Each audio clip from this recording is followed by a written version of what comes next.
in between. We'll have to continue with that and we'll see the rest of it. All right. So we'll just, before starting, we'll just quickly revise through what we have already learned and we'll see how we can proceed with. All right. So first, the chapter overview. We have at about 13 points to cover in this chapter. Okay. And now that we are in the fifth stage. All right, we have at about 13 stages to cover and we are in the fifth stage. Okay, and the part one is the intro part. Let's see what exactly do we mean by in the introduction. Listen, it only states that, whatever the head office controls exactly the same functions of the branch. So if the branch is something like which carries the same or substantially the same activities of the head office. All right, so here we have the keywords. They carry either the same or substantially the same activity. Okay, so this is the major point when it comes to branches. All right, either the same or substantially the same activities as that of the head office is being carried out by the branch. All right, and then the different classifications. What are the different types of branches that we have? Two major classification. One is inland branch and the other one is foreign branch. And inland branch, they are again classified into two. We have dependent branch and independent branch. We also discussed why exactly do we have this concept of foreign branch. Because if our head office is in India and let's say we have a branch in US, obviously the in the US the figures will be in dollars, right? So this dollar figures you will have to convert it into rupee. Okay, and then arises the need of a separate classification of foreign branches, because if it was in the same currency then we don't actually need such a classification. Since we have two different currencies and we'll have to convert one currency to another one, we have this concept of foreign currency or rather foreign branches in picture. Okay, so and inland branches again it is classified into two. One is dependent branch and the other one is independent branch. Dependent branch means nothing but, the head office is the one which exercises the major control over the branch. Okay, and that is a major point to note in dependent branch, which we'll see it in the upcoming slides. So before we moving on to the dependent and independent branches, we also have to know about the major key differences between departmental accounts and branch accounts. Departmental accounts we've already seen in the previous month how to solve departmental accounts. So major point of difference is that in branch accounts we have a concept of reconciliation in picture. Okay, we have the concept of reconciliation when it comes to branch accounts, whereas in the case of departmental accounts we don't have that concept. Okay, that is one major point. The second major point is that the allocation of common expenses is there in our departmental accounts but not in branch accounts. Okay, because in departmental account, one company it will have many departments, and all the departments will be in one single location, and henceforth we have the concept of allocation when it comes to departmental accounts. But branch account does not have that situation. Why? Because each branch will be able to identify how much is the expense that is actually allocable to one branch. All right, so we don't actually have the issue of allocation of expenses when it comes to branches. So these were the major two differences. Okay, I can't see your presented screen. For others, how was it for others? Is the screen visible? Everybody please respond. Is the screen visible? Okay. Maybe because of some network issue, Harshita, that you're facing that. Okay. So between branch and departmental accounts, we have seen. All right. Now over to dependent branches. What exactly do we mean by dependent branch? Listen, it is just this, as we already said, the functions are wholly controlled by the head office. Okay, the head office has the key role of controlling the branch. That is the reason of dependent branches. Okay, and then we have how are like goods transferred from the head office to branch. There are three ways in which we can transfer goods from head office to branch. One, they can transfer it at cost, or at selling price, or at wholesale price. Okay, So there are three ways in which goods can be transferred from head office to branch. All right, just three ways. One is at cost, and then the selling price, and then we have at wholesale price. So the difference, or the what exactly do we mean by wholesale price is nothing but it will be above cost. The price will be above cost, but then it will be below the normal selling price. Okay, it will be their price will be below the normal selling price, but obviously above cost. All right, so it is some if we are making the bulk sales, then this wholesale price is the one which comes into picture. Okay, so we've seen all this, and then we also dealt how are we actually, what are the different methods of doing it. Okay, when goods are invoiced at cost, from head office to branch, the goods are transferred at cost. There are three ways in which we can do it. Okay, there are three methods which can be done. One is the debtors method, then we have the stock and debtors method, and then we have the trading profit and loss account method. Okay, so we have three methods when it comes to goods transferred at cost from head office to branch. All right, students. So we dealt all the three methods. We've seen all the three methods, how to sort it out. Okay, so we'll check for that. And the debtors method, it was like we worked out problems and then we revised and back into the theory part. Debtors method, the major key point is that all the different accounts the different accounts are clubbed together under one single account. All right, like stock, petty cash, debtors, of your furniture, all those ledger accounts will be clubbed under one single ledger.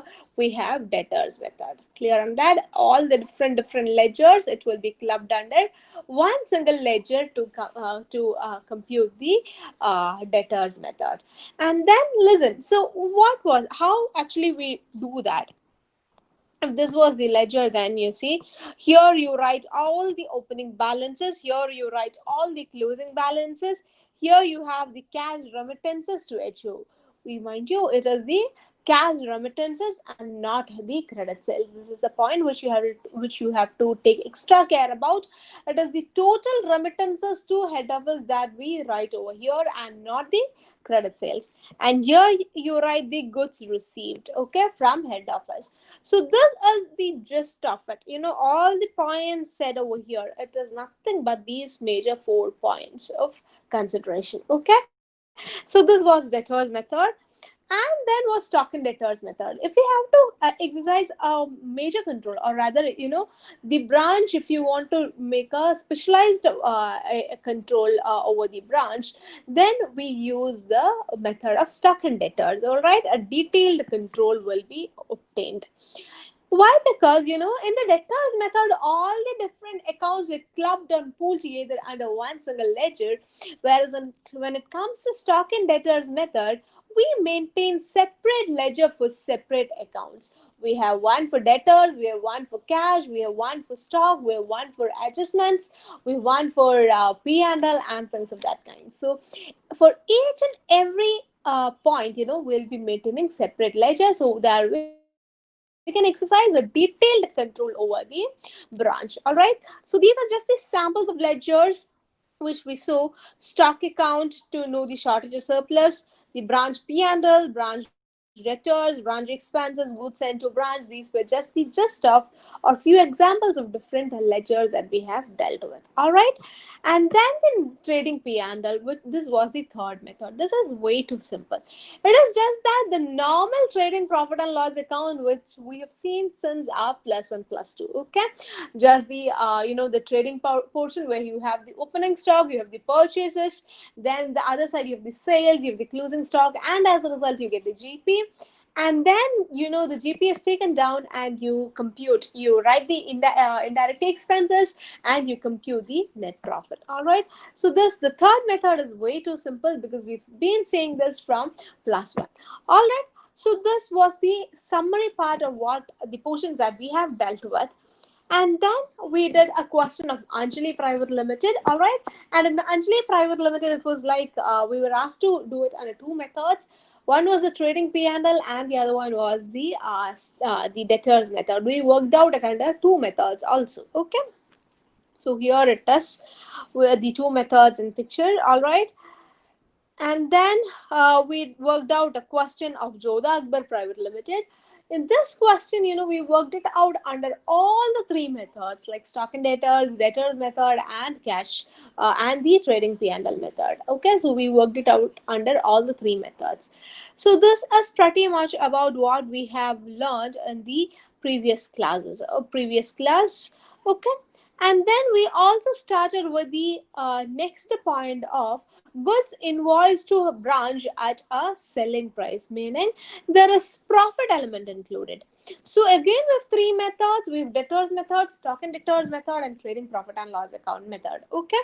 So now let's see what are the different, or how we can sort out each one. The starting we did with Padmavat Private Limited. Okay, we just started with that. So Padmavat Private Limited will just again, because we only completed the stock account, we'll just read that once more and start it from the scratch, because we have got many working notes coming up in this question. All right. So again, listen, Padmavat of Private Limited of Chennai has a branch in New Delhi, to which goods are sent at 20% above cost. The branch makes both cash and credit sales. Both types of sales are there.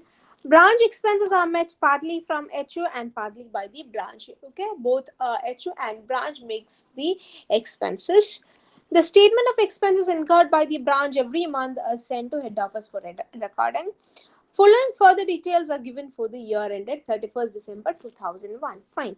So here we have the details. We have gone through all the details once. So maybe we'll straight away now we'll move on to the answer part. Okay. So we have here, we have to prepare it under both the methods, because the first one show the necessary ledgers. So here you will be following stock and debtors. Okay. And it is also asked to prepare it under the debtors method, which is the second subpoint. This will be there as another question, so I've just clubbed it in one question. Okay, in your study material, it will be like two separate questions. So I have just clubbed both the questions together into one, where in the same question we'll be working it out under stock and debtors method and also under the debtors method. Okay, so this is what our agenda for the first question is. So listen, students, we have to draw all the different ledgers. So students, kindly note or kindly drop in a message, like if you have drawn all these ledgers, like as in the answer outline. Branch stock account, I guess we are already done. Students, please message. Okay, it is already done. Fine. Branch debtors, have you drawn the outline of it? Branch debtors ledger, have you drawn the outline of it? We've not worked out, we have not put in figures into that, but have you drawn the outline? Okay, you have drawn the outline. Good. Now, what about branch cash account? Have you drawn the outline for that? Everybody, for branch cash account, have you drawn the outline? Everyone, please drop in a message. Okay, I guess we have, right? So branch cash account, and then we have branch adjustment account. There is some lag happening between the videos. Okay. Okay, we have drawn for all, meaning so branch adjustment and branch P&L, goods sent to branch. All those are done, right?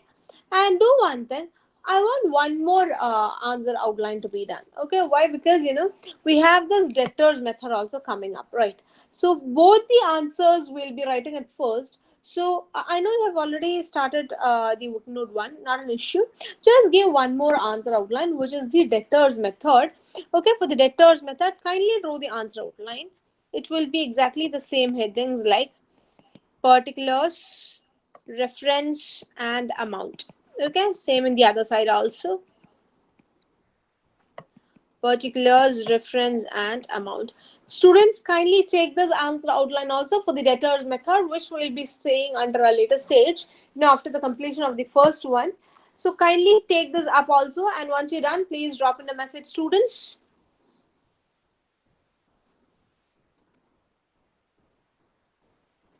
Everybody, once you're done with this, please drop in a message.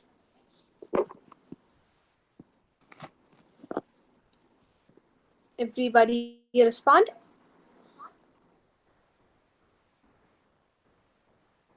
Okay, good.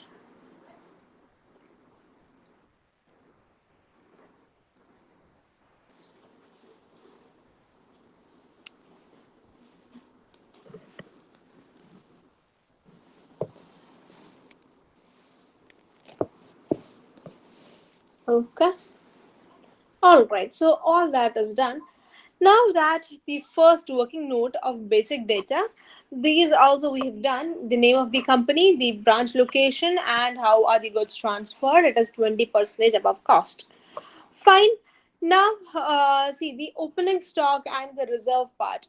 I know we have done the stock. This is just hold a second. This is the only one we have completed, right? The branch stock account. Branch stock account is the only ledger we have completed. Is it yes or no? Okay. We've completed only branch stock account. The rest are pending. All right. So students, when the branch stock account, as I said in the previous class, from the branch stock account, this amount of 2000 is the profit that we obtained, which is above the normal invoice price. Okay, how much is the normal invoice price, and the amount which is above the normal invoice price is the profit which is reflected under branch stock account. Okay, the amount of profit that you get above or over and above the normal invoice price. So students, we actually need a working note for this to compute the opening stock, or rather the stock reserve in the opening stock and things of that kind, because not just in this question, I mean, not just in this ledger, in the branch adjustment account also you will need this. How much is the profit involved in the opening stock? How much is the profit involved in the closing stock? How much is the profit involved in the goods sent to branch? Okay, so in order to compute all that, we will do one thing. We'll take a working note. Okay, just a working note for that. The working note number 2, which will be computation of invoice value of opening stock and goods sent to branch. Listen, here it is the invoice value. In the next slide, we'll also be computing the profit element. All right. So I want you to write down this as well. Listen, the opening stock, rather the cost of opening stock is given to you as 25,000. The invoice value, which will be nothing but you have to add an amount of 20%. Okay. So the invoice value will be 30,000. Similarly, the cost of goods sent to branch is 2 lakh. It is given in the question that from head office to branch, they have sent goods whose cost is 2 lakh. If you have to add profit to that, all right, the profit is 20%. So if you add profit to that, the invoice value of the goods will be 2,40,000. Are you getting it? The invoice value of the goods will be 2,40,000, but of which 2,20,000 is the invoice value of goods which is received by branch, thereby meaning 20,000 will be the invoice value of goods in transit. Okay, we've discussed all these points in the last class, but then we've not written down the working note as such. It is always better that you follow the working note as it is. Okay, so preferably students kindly take this up also, so that you get the invoice value of goods transferred and also the opening stock of it. All right, so students kindly take this up, and once you're done, please drop in a message. Everybody, give it as your working note number 2, computation of invoice value of opening stock and goods sent to branch, and then kindly take this up. Once you're done, students, please drop in a message also.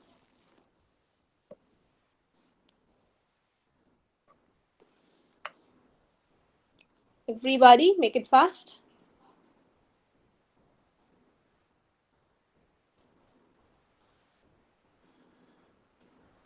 Drop in messages once you're done.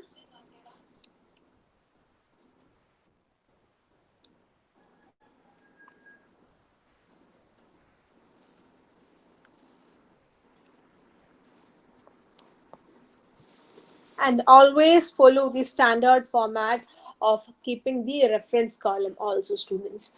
It is very much important, because all these are an add-on to your marks. You might be getting the same answer as your neighbor, but then all these references, the given and the workings, it will definitely give you an additional grip. Okay, so kindly follow these patterns. It is really helpful when it comes to the evaluation of your papers. Okay, so students, kindly take this up and please drop in a message.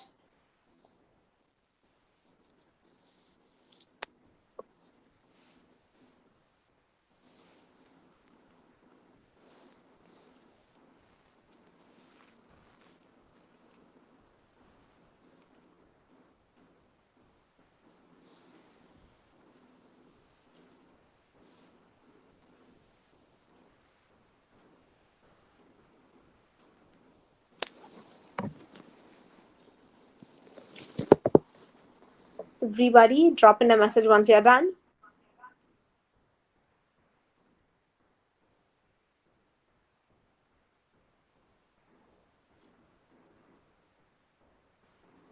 Good.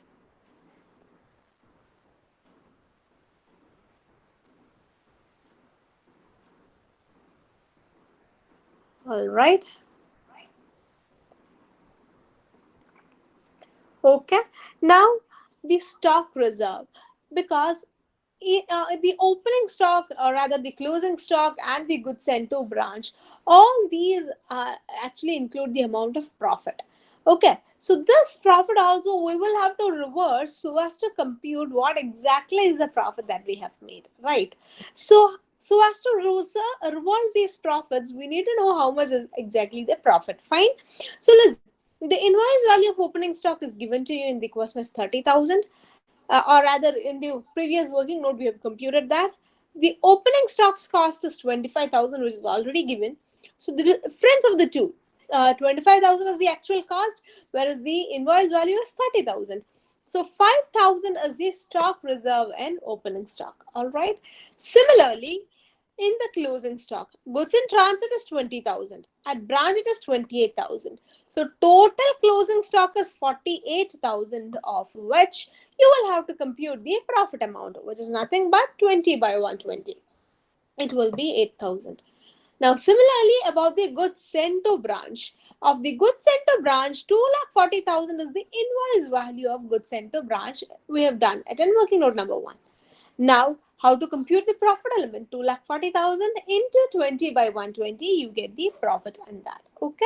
So in the second working note, we are only computing the stock reserves, and these stock reserves you will need it in our branch adjustment account. Okay, we'll see to that. Just wait patiently, students. So for the time being, just complete this and drop in a message. Everybody, complete this working note, the computation of stock reserve, and once you're done, please drop in a message.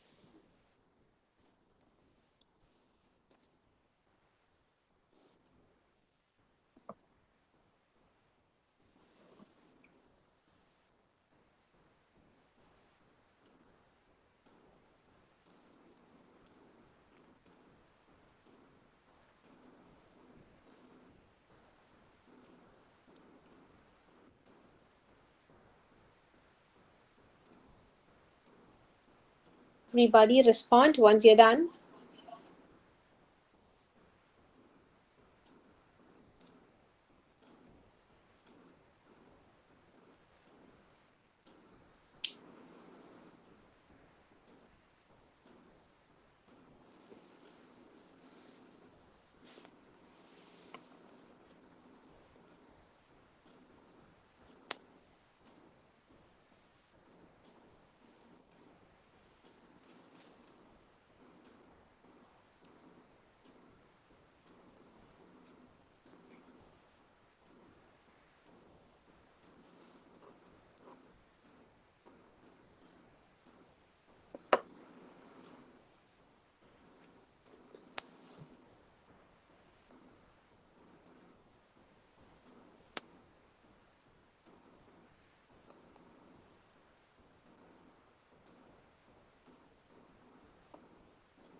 Everybody, once you're done with this,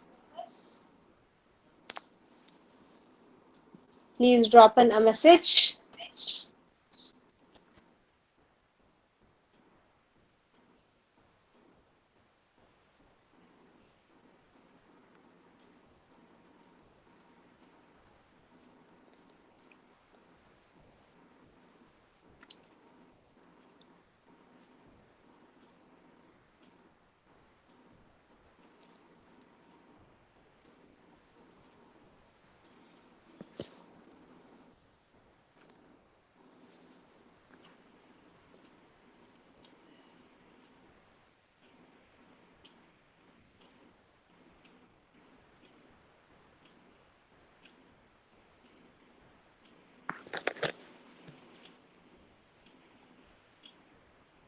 Good. Let everybody complete it.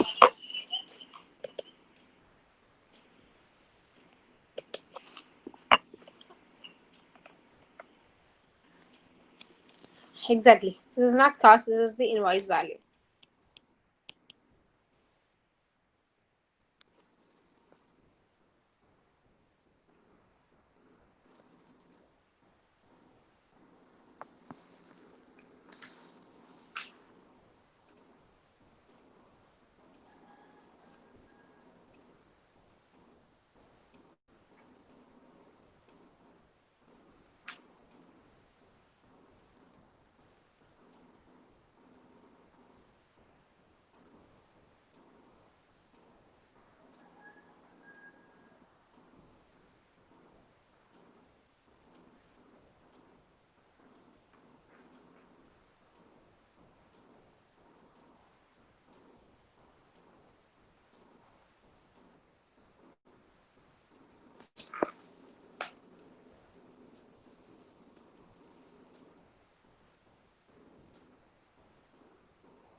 Okay, everybody, is it done?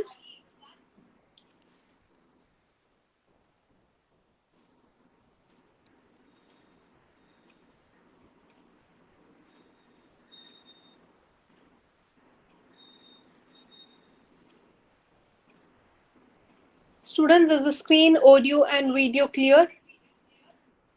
Everybody, please respond. Is the screen, audio, and video clear? All right, good. Okay, fine. So I guess everybody has completed the third working note also, like of computation of stock reserve. Okay, so how to do that? Now, we need one more point, which we'll see at a later stage, which is our last working note, which we'll see at a later stage. Hold on. Now, the branch debtors ledger. Okay, branch debtors account, we're going to sort that out. Listen, students. The opening debtors balance is given to you. Okay, and the credit sales is also given to you straight. How much is the bad debts written off? Very much available. And the closing balance is also given. So if you take a difference of it, if you balance this, you will get 1,71,000 as the total cash collection from debtors. Okay, I repeat, 32,750 is the opening debtors, 1,65,000 is the credit sales during the year, 26,000 is the closing debtors, and 750 is the debtors, I mean bad debts. So if you balance, you get 1,71,000 as the collection from debtors during the year. Okay.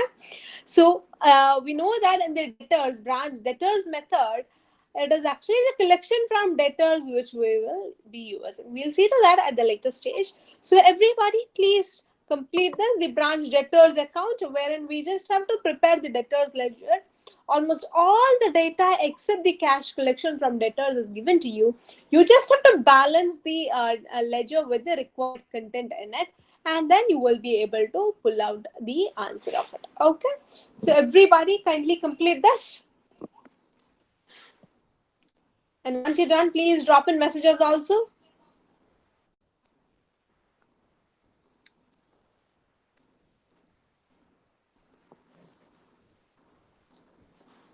Everybody drop in messages once you're done.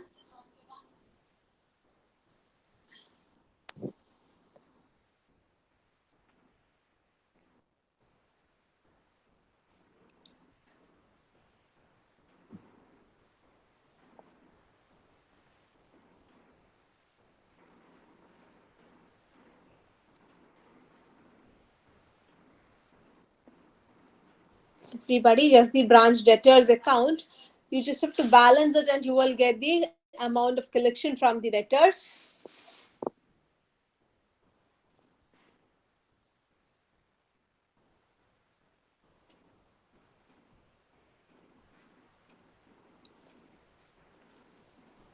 Good.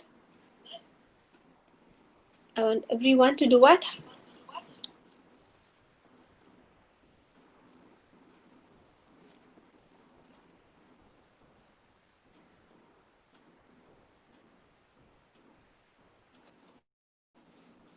Okay, good, good.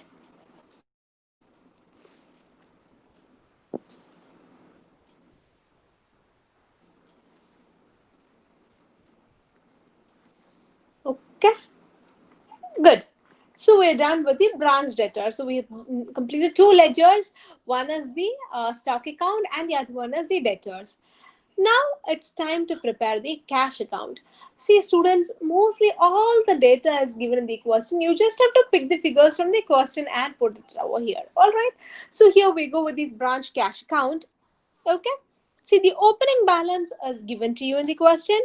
How much is the cash sales? 59,000 is nothing but your cash sales. That is also given to you in the question. 12,000, let it be there. We'll explain it shortly. 1,71,000 is the cash collection from debtors. We just have done that in the previous account, right? In the branch debtors account, we got how much is the collection from debtors. It is 1,71,000. So that amount is written over here.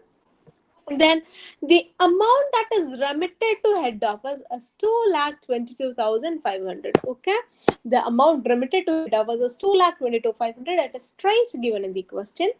12,000, let's keep it for pending. We will discuss.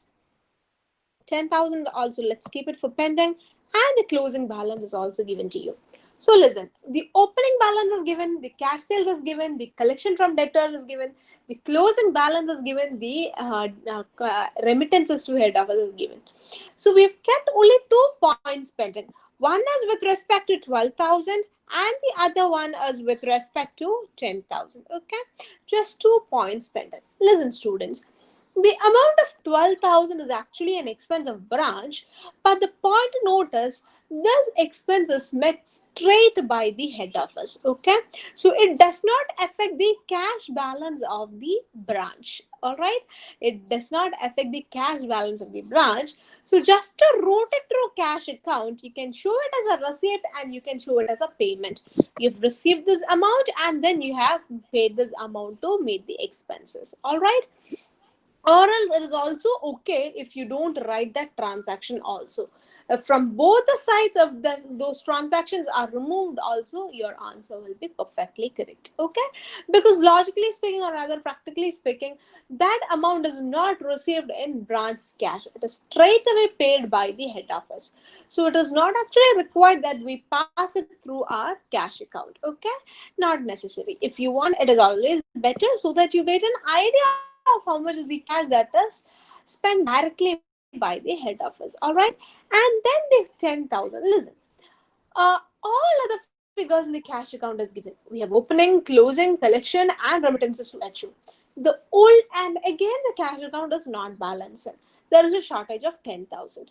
This is nothing but which is the expenses, additional expenses which are incurred by the head of by the branch. Okay, the expenses which the branch has met using their cash balance as the amount of 10,000. Are you getting it, students? If all other requirements, opening, receipt, remittances, closing, everything is given, and again, if the cash account does not tally, it only means that there are some other expenses which the branch is incurred. And this amount of expense is nothing but the amount of 10,000, which is the expense incurred by the branch. Okay, so this 10,000 will be our balancing figure. Okay, I guess this point is clear. Any doubts, students? If you have any doubts, please do ask, or else kindly complete this. Okay, everybody, once you're done, please drop in a message. If you have any doubts, please ask, please raise your queries. Any doubts to be sorted with the branch cash account?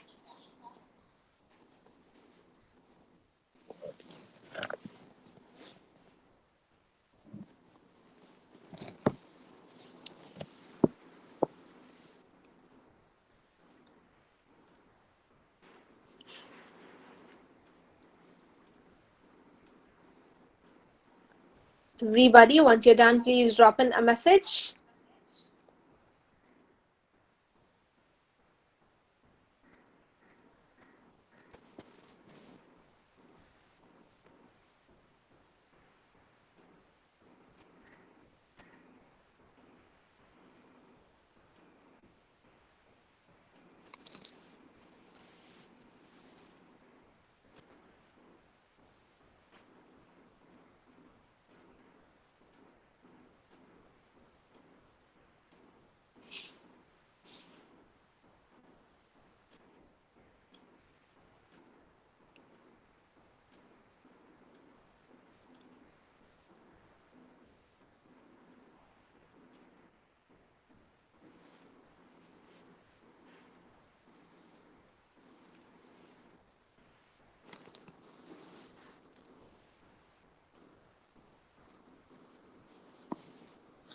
Good.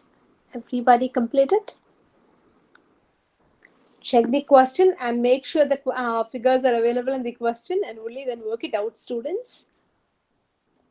Convince yourself that each and every point that you're doing is right.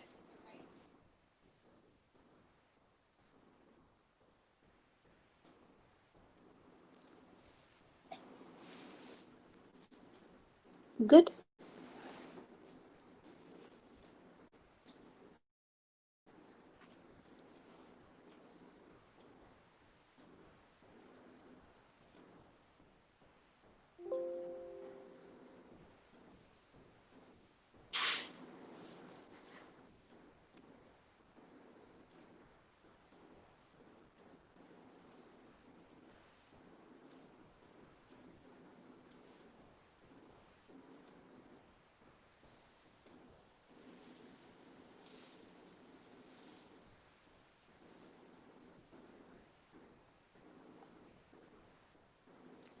Okay, so I guess mostly everybody has completed this. Now over to the branch adjustment. Okay, so it is in this branch adjustment which we'll need, where we'll need the figures where which we have computed in our working note number 3 regarding the stock reserve. Listen, it is just this. I'll take an example. Suppose head office the sending the goods to branch, and from branch the goods are sent to final customers. Okay, so this is the normal situation it happens. So listen, for HO, let's assume that the cost is 100 and they are selling the goods at to branch at 150. So for branch the cost is 150. All right, now branch is again selling these goods to the final customers. Let's say they are selling it at, or rather their selling price is 170. Okay, so the total profit made, if you are taking the company as such, okay, this total profit made, if you are taking the company as such, would be 50 plus 20. 100 to 150, there is a gap of 50, and 150 to 170, there is a gap of 20. All right. So the total profit will be 50 plus 20, which is 70. All right, and this amount of 20 which is over and above the invoice price, this is reflected in your branch stock account. Okay, the profit which is over and above the invoice price is reflected in your stock account, and that amount of 20 plus the original, or rather the profit when you are selling it at invoice price, both together, which is the 70, you will be able to reflect in the branch adjustment account. Okay, so branch adjustment account, it gives you the final profit as to the company makes when we are selling the goods. All right, so if this is the, if I'm taking this example, 50 plus 20, you get the total profit amount of 70 in the branch account. Say for example here 39,000 is the final profit, or rather we'll do it this way. See, in the opening stock, you write it in the debit side of opening the stock account. So as to reverse the profit amount you will have to credit it. Okay, so here we have the profit of the opening stock. Similarly, the closing stock, you write it in the credit side. So as to reverse the profit in the closing stock, you will have to write it in the debit side. Okay. Similarly, goods sent to branch, goods are written in the debit side. So as to reverse the profit, you will have to write the profit element in the credit side, and the profit in the branch stock account. The excess profit over and above the invoice price, you write it in the stock account. I mean the adjustment account in the credit side. All right. So as a net difference, you get the final profit of 39,000. Now students, the point note is, of this 39,000, you can split that into two. One is 2,000 and the rest is 37,000.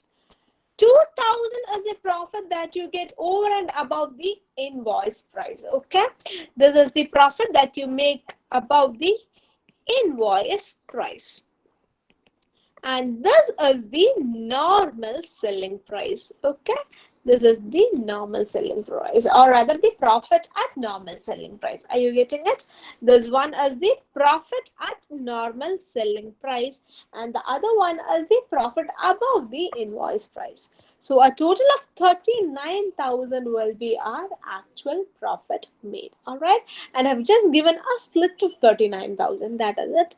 So is this point clear, everybody, students? All other reserves we have computed that in our working note number 3. Uh, Apart from that, is all the points clear, students? Please drop in a message. Any doubts anywhere? All clear? Okay. So if that is clear, please note this down, students. Everybody, kindly take this up.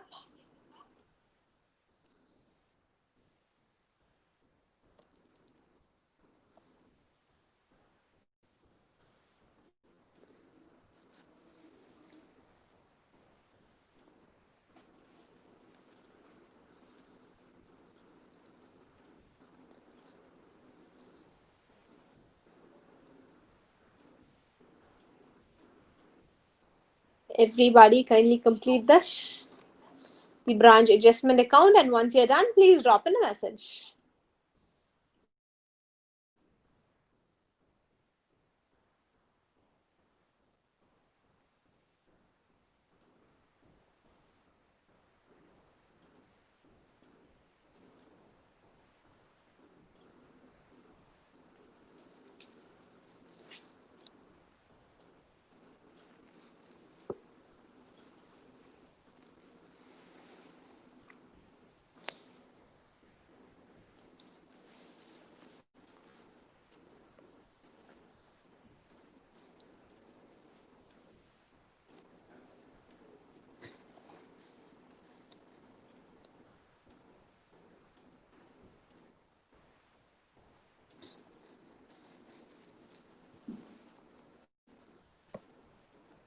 Good.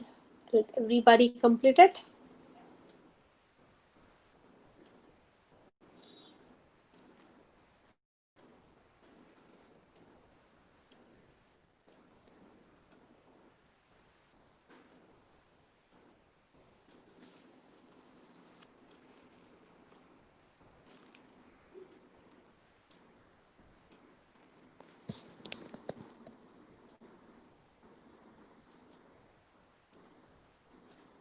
Exactly. 2,000 is the profit branch charge just to customers, or rather, the effective profit that the branch makes is 2,000.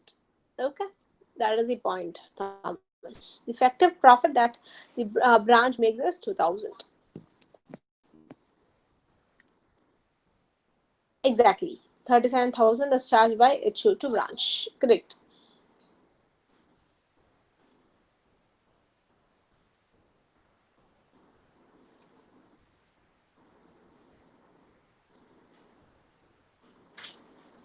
What about others?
Everybody, once you're done, drop in messages.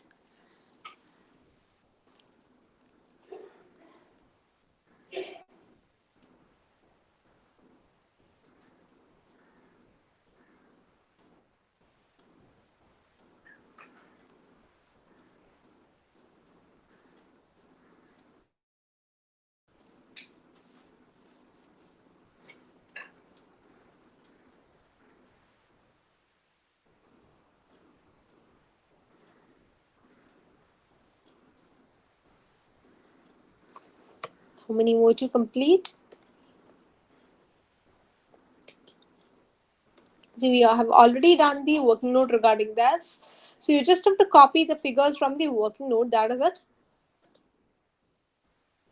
All done. Okay. So we'll just move on to the next. I guess majority has completed. We'll just move on to the next, which is branch profit and loss account. Okay. So here, what is required is, now that we have the actual gross profit which we have obtained from our branch adjustment account. Okay. The profit that we have obtained from our branch adjustment account, or rather the gross profit we have got it from our branch adjustment account. And then the different expenses, we just have two expenses here. One is the 12,000 and the other one is 10,000. Okay, 10,000 is the expense which the branch is incurred. Okay, it is not incurred, or it is not met by the head office, but it has gone from branch pocket.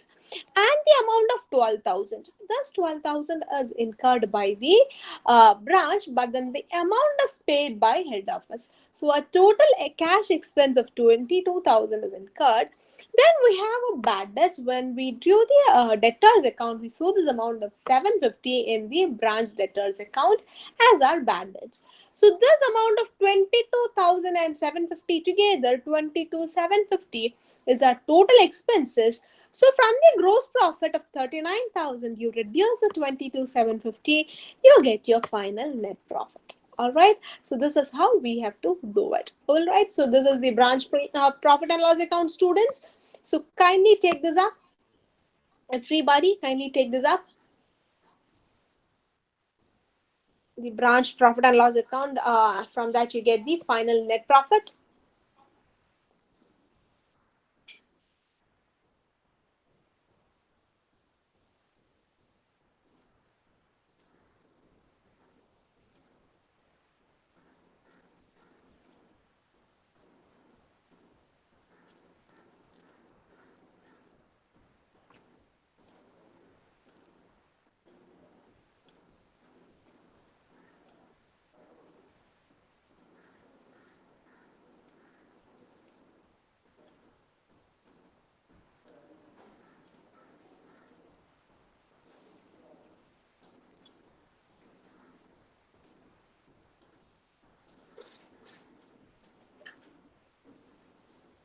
Okay, let everybody complete it.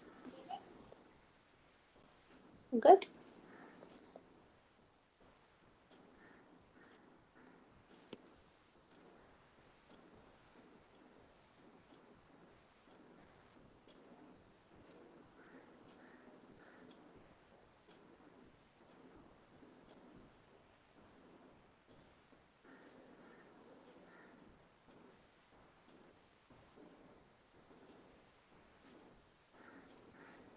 Okay.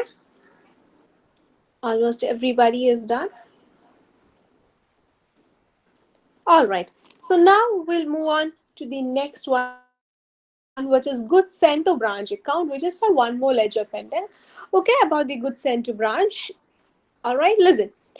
2,40,000 is the total invoice value of goods sent by head office to branch. Of this 2,40,000, 40,000 is the profit involved. So effectively, if we look, 2,40,000 minus 40,000, 2 lakh is the actual goods, or rather the cost of goods which the head office has transferred to branch. All right, students. 2,40,000 is the actual invoice value of goods. From that, 40,000 is the profit involved. So 2,40,000 minus 40,000. 2 lakh is the effective cost of goods which are transferred from head office to branch. All right, and this amount of 2 lakh you will have to reduce it from the purchases in the books of head office. Okay, I repeat, this amount of 2 lakh you have to reduce it from the head office books, because say for example, if the head office they had purchased, they have made a purchase of 10 lakh. Okay, they've made a purchase of 10 lakh, and from this 10 lakh they have sent goods worth 2 lakh to branch. All right, so this amount of 2 lakh is given to branch, so the balance will be only 8 lakh. All right, so the head office has a balance of only 8 lakh in their hand. So in order to receive this amount of 8 lakh, they will have to reduce the amount of 2 lakh, which is the transfer from head office to branch. Clear on that, students? So that is the reason why we have reduced this amount of 2 lakh. Okay, so this is pretty much about the goods sent to branch account. So students, kindly complete this also, the goods sent to branch account. Kindly complete that, and once you're done, please drop in a message. Everybody, once you're done, please drop in a message.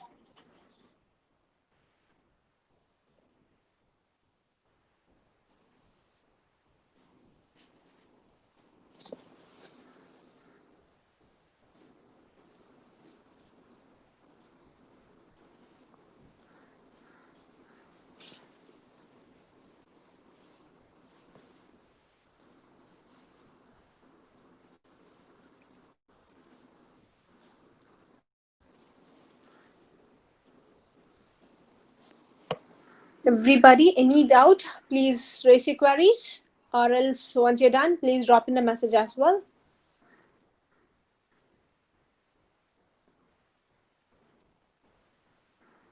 Right? Okay, so this is how we solve it when goods are transferred at selling price. Okay, when there is a profit amount involved, you will have to prepare an additional account, which is your branch adjustment account. Okay, so this is the point that you have to note down. All right. Okay. So students, is this concept clear? Please drop in a message regarding that. Is everything clear with this branch, I mean stock and debtors method? Is the concept clear? If yes, then we'll move on to the next topic.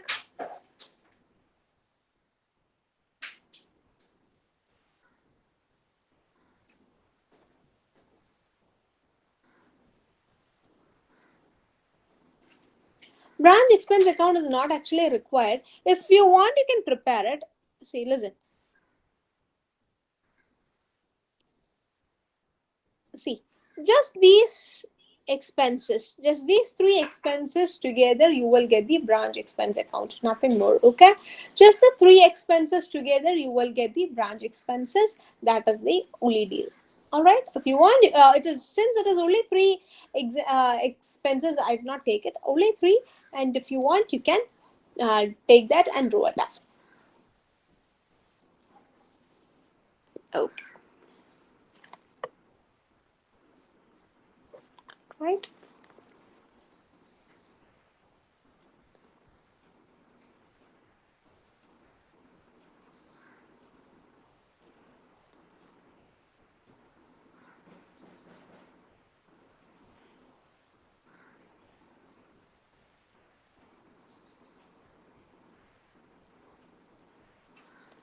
All right, so I guess almost everybody has completed this. Okay, now what is pending is like we have to prepare the or rather do the same exact question in under the debtors method also. Okay, that is the next task that we have. So students, okay, the loss in cash account will also come in expense account. The loss as in, we don't have any laws actually, right? The only amount is 10,000. The expense is 10,000. We don't have any loss. Which is the amount that you're dealing, Harshita? Okay, the point is clear. Fine. All right. Now, the exactly the same question you will have to work it out under the other method, which is the debtors method. So, listen. Let's see how we can sort this out. As you all know, in the debtors method, okay, so here it is. Just listen to what I'm telling and then we'll work it out. We'll be writing the opening figures of stock, debtors, and cash. Okay, all the opening figures you will be writing. All the closing figures also you will be writing of stock, debtors, and cash. All right. So first, you write the opening and closing figures of both opening of the stock, debtors, and cash. And then we have the goods sent to branch. So goods sent to branch is nothing but 2,40,000. Okay, and then the expenses paid of 12,000.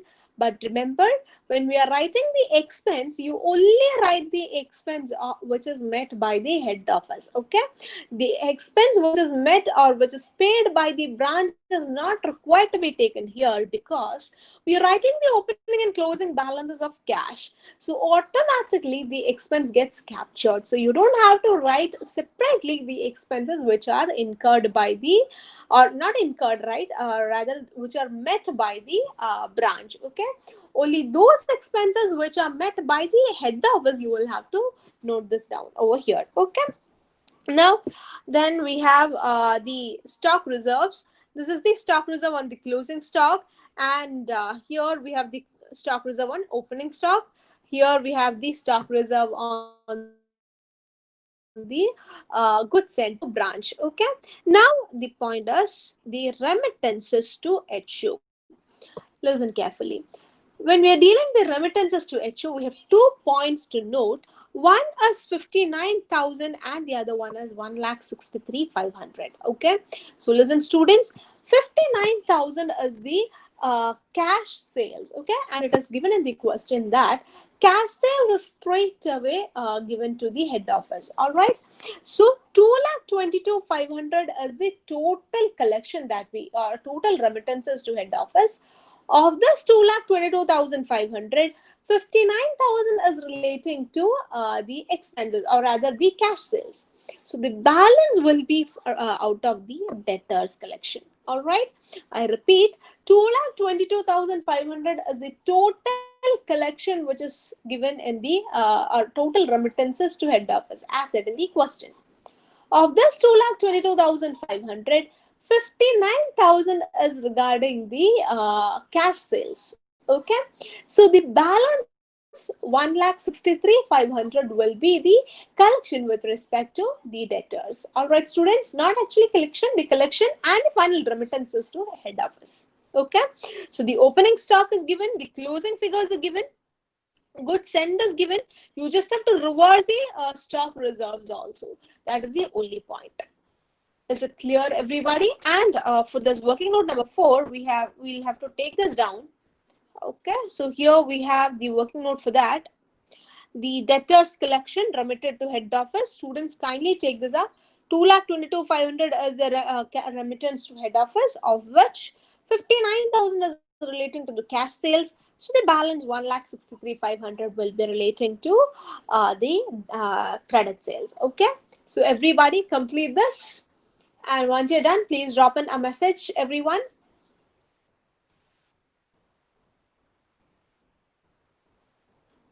Everybody complete this. Not possible, Harshita. When goods are transferred at selling price, this is exactly the format in which we have to do it. Okay, we'll have to show the invoice value, and then on the opposite side you will have to show the reserve. This is the format in which we have to do it.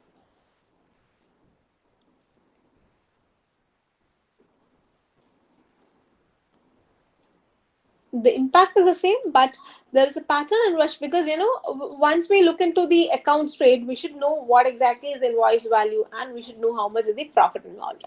That is the reason why we are doing it this way. Okay, so everybody, once you're done, please drop in a message. The collection, the debtors collection remitted to head office.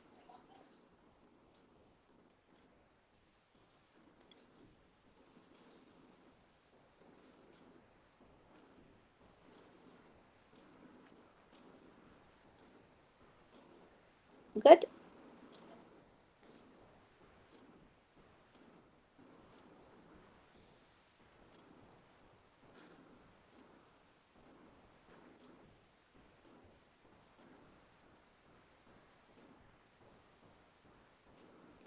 All right. So I guess mostly all the students have completed. So students, since we have completed this, now it is your turn to prepare the debtors, the branch account under the debtors method. Just give it a try, students. Under the debtors method, try preparing the branch account. Just see to it, even if it goes wrong, not an issue. Just try to compute the final profit amount. Everybody give it a try.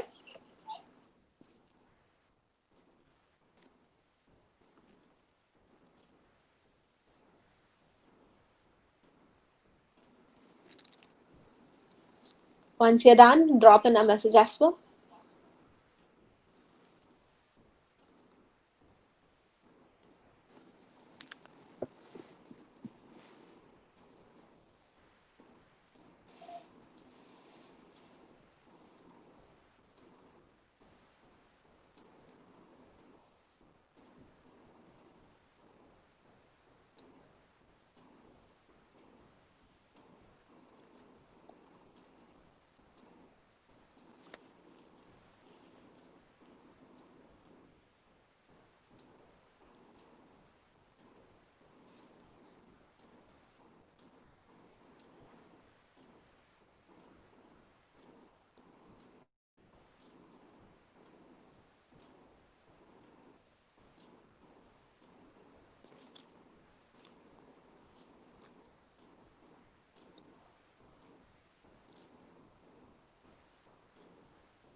Okay, and how much is the profit that you got, Shruti? Okay, good. All right. I just want a response from everybody.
All others, make it fast. Try computing the answers.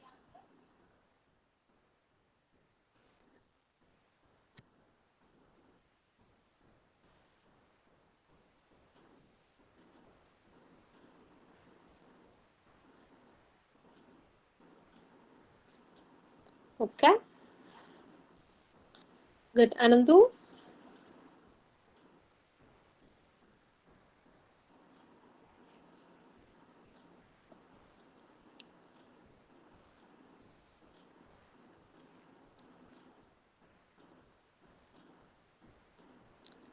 Ria, Joel, Bagan, all good?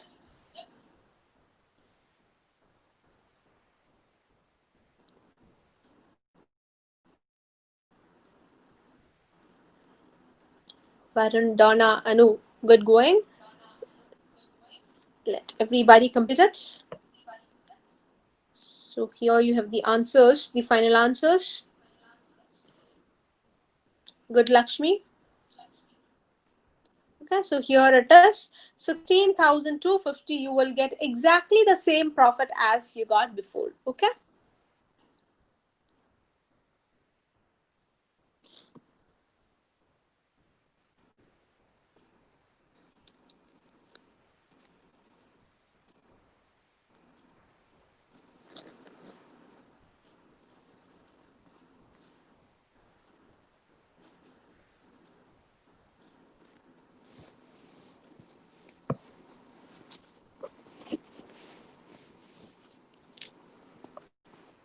All right, students. So now let me raise a question. See,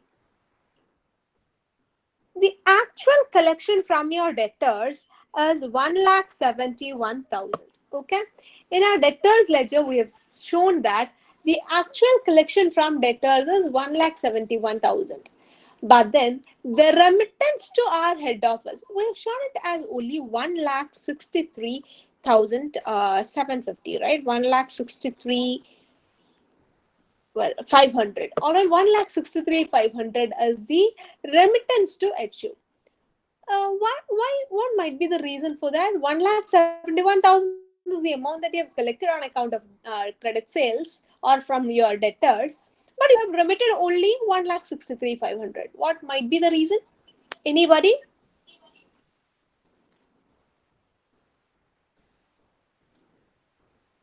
Not exactly. If it was in transit, you will have to write that amount in your closing balance also. Expenses paid out of it. That is a point. Listen, suppose you take the cash account. Students, please note down. Okay, please listen. See, you have an opening cash balance of 5,000. 59,000 is the amount that you get from your cash sales. 12,000 is the contra entry, so you can just cancel that out.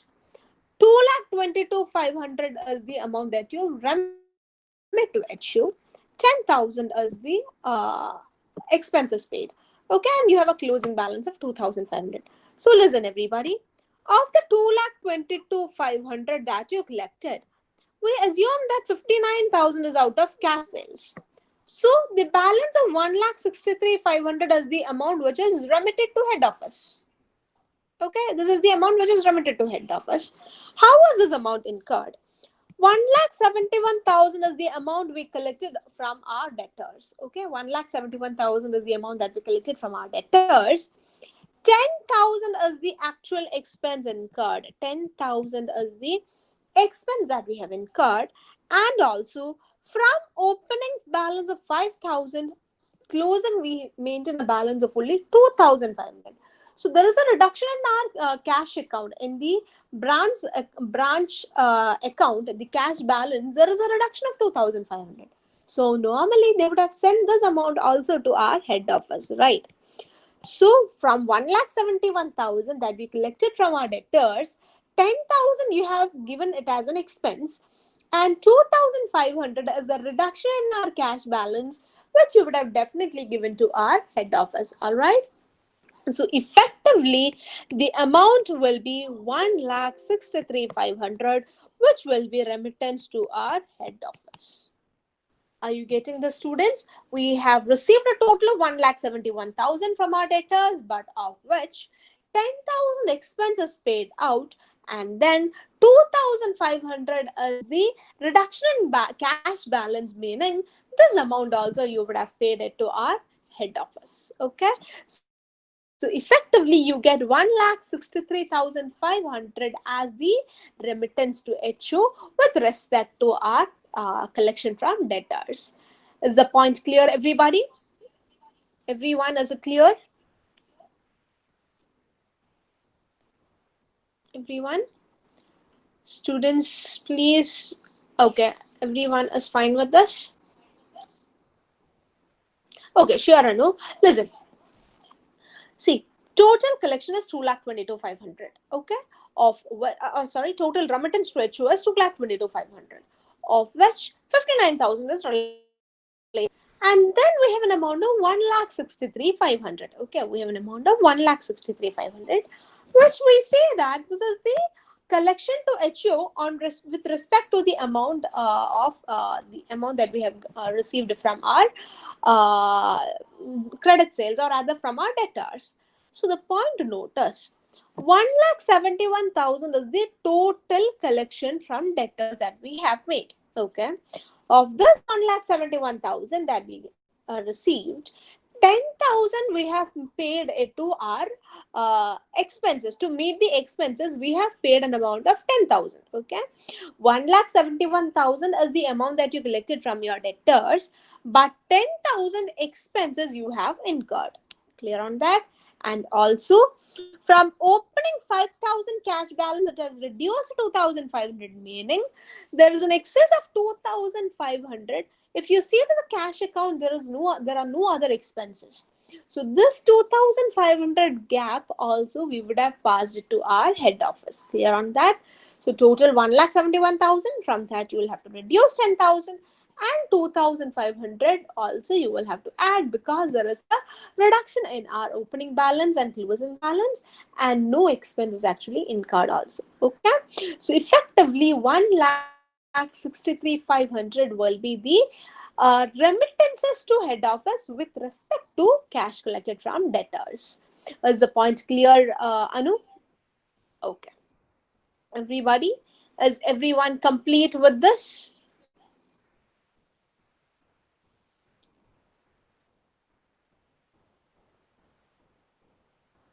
All done? Okay, the concepts are clear. Okay, we have just done one question, but not an issue. You get the basics clear, and then only we'll be moving forward. Okay, so I guess that is pretty much about it.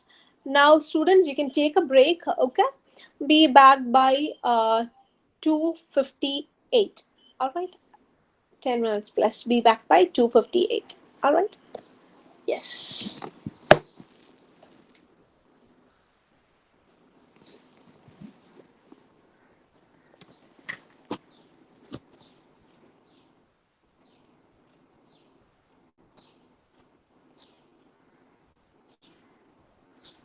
Back again. So please check if the audio, video, screen, everything is clear. Please drop in a message also, students.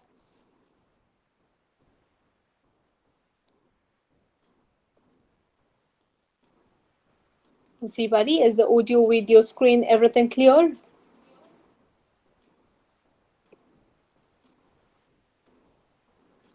Okay, good. So now let's move on to the next question. Okay, so here we go of Mazakli. All right. Okay.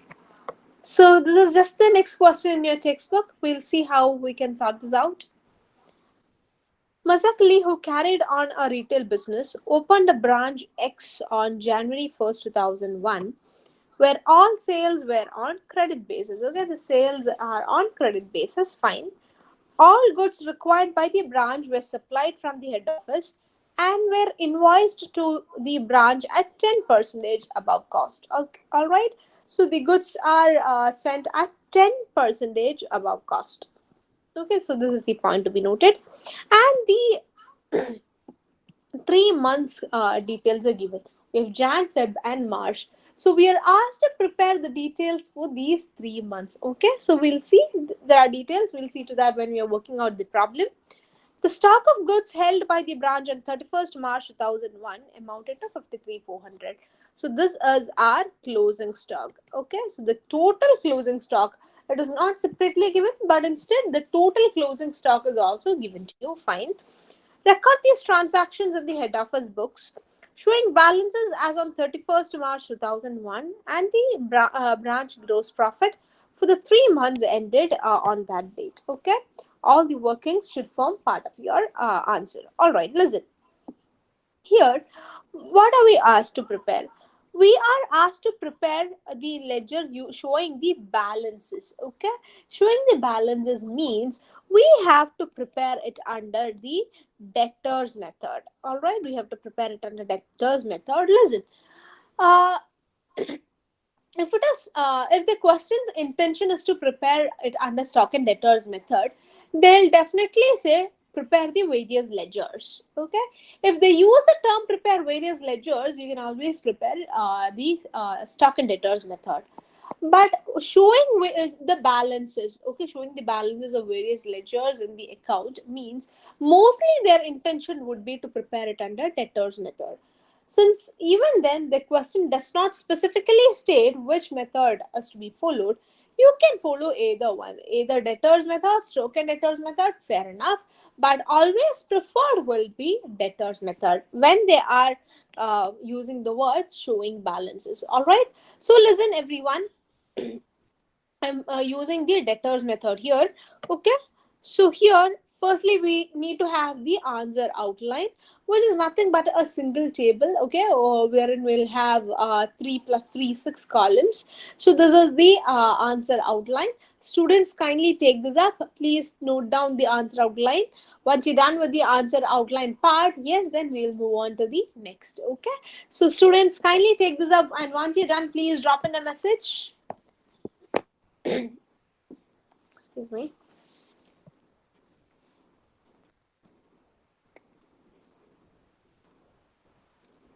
Everybody, once you're done with this, drop in messages.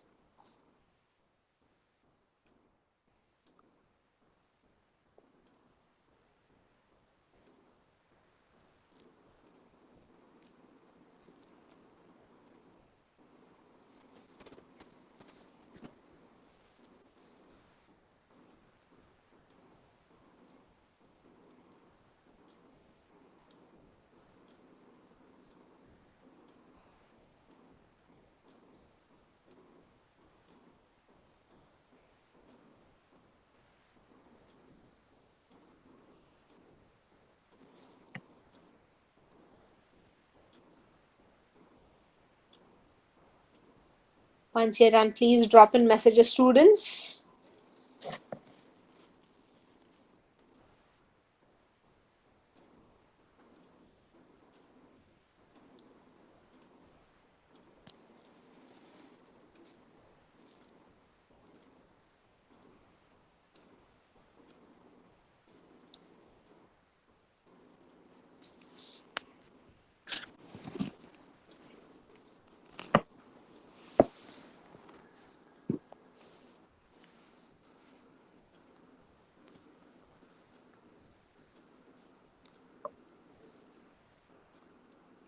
Everybody, once you're done, drop in messages.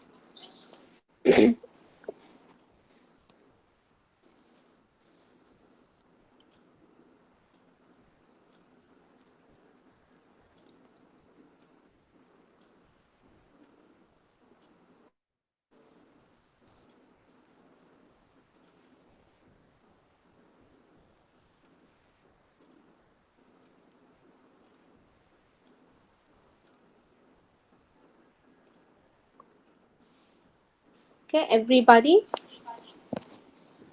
I want response from everyone.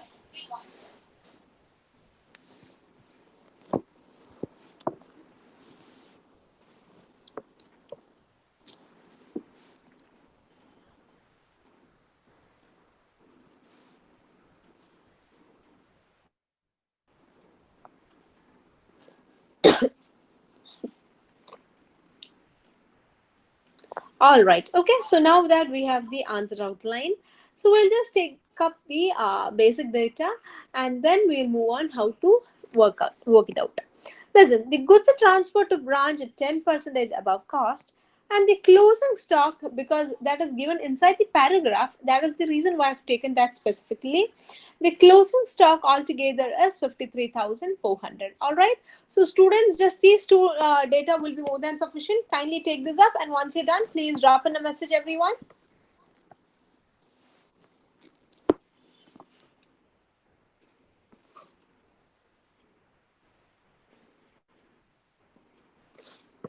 Everybody, once you're done, Please drop in messages.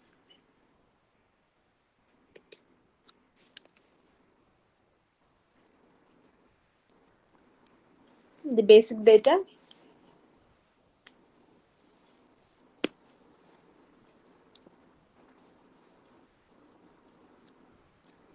Just 2-3 sentences.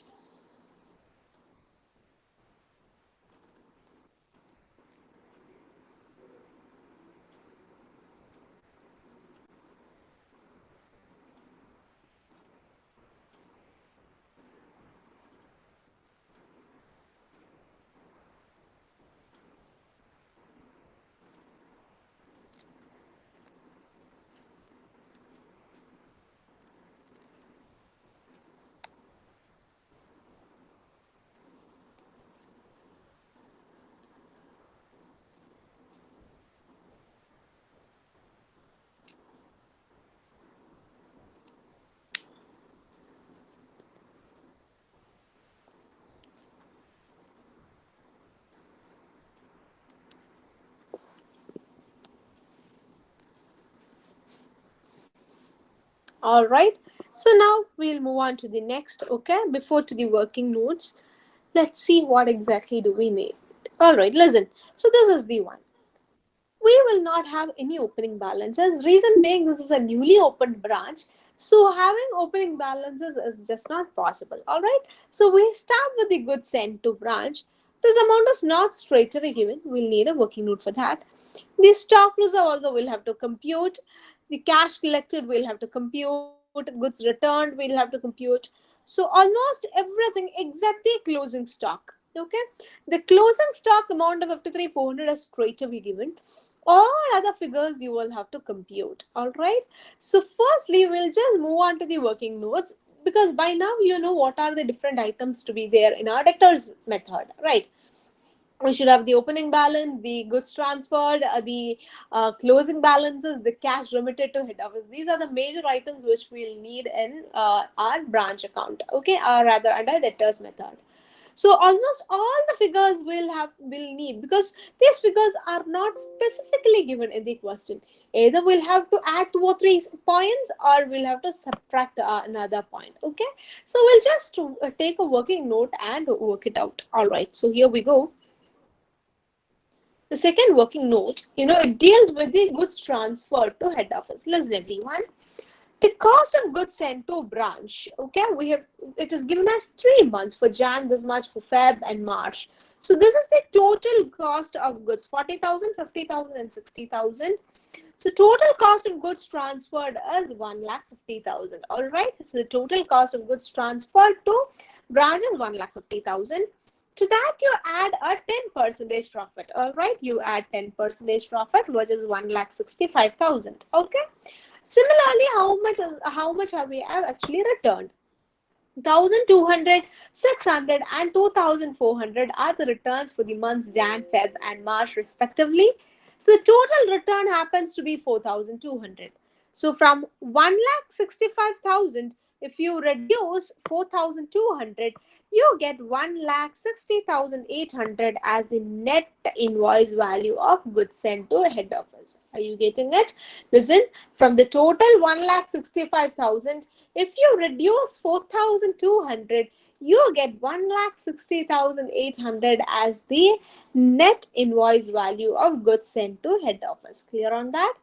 And on this amount, you just have to apply the rate as 10/110 and you get the stock reserve.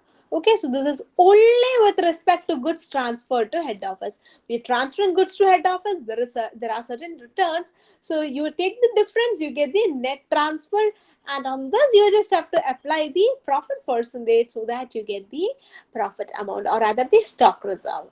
Clear on that, students, everybody? Is it fine? Is it fair? Everybody, is this clear? Okay, good.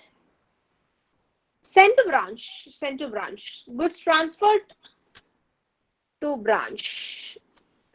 Sorry, this is relating to goods transferred to branch. Okay. Is it clear? Everybody, once this is fine, please take this down.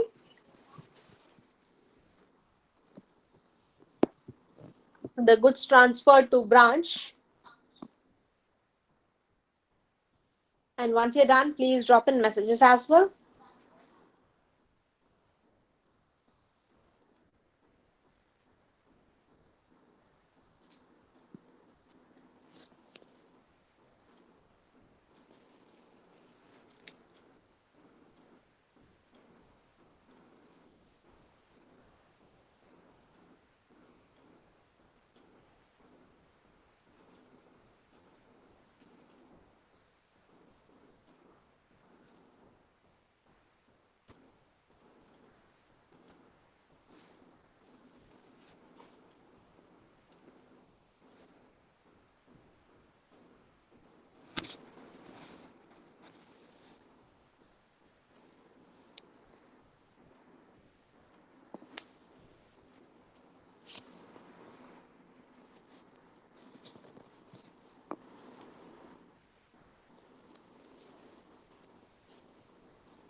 Everybody, once you're done, drop in messages.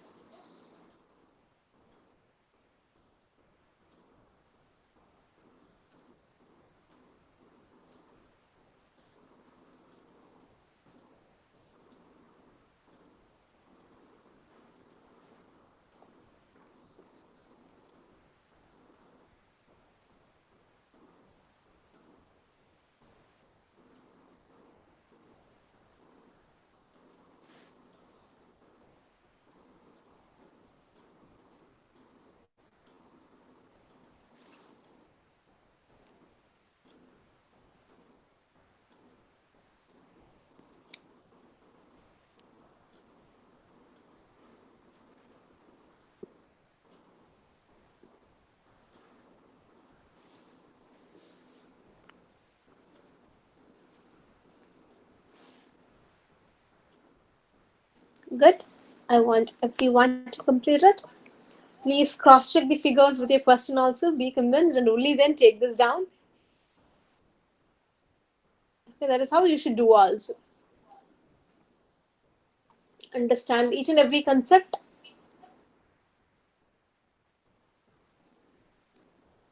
Okay, good.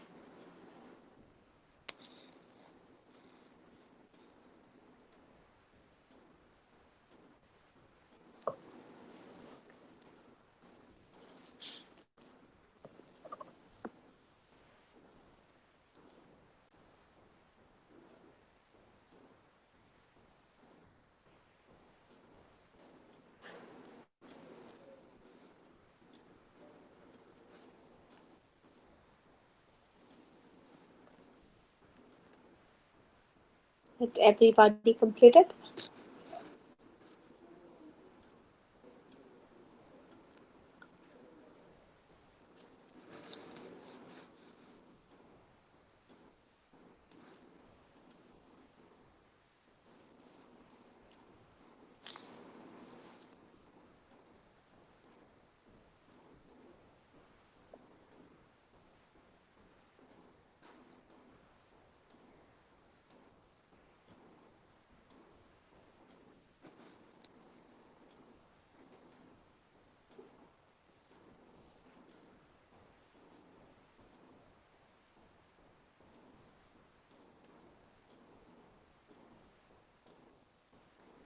Okay, good.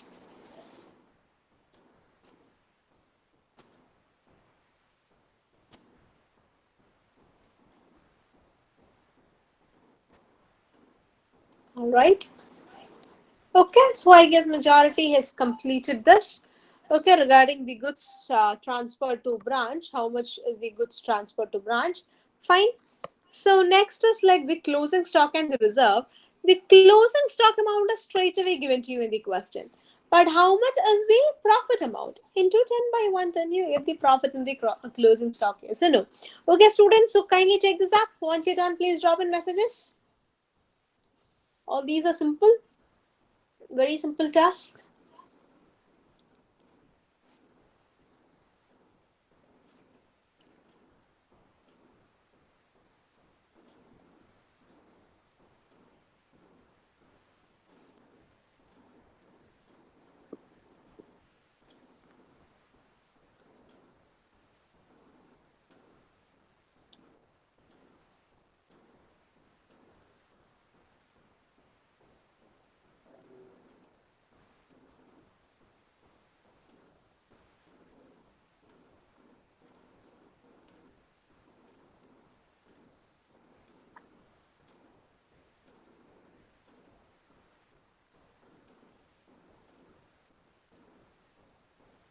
Good. Let everybody complete this. All right.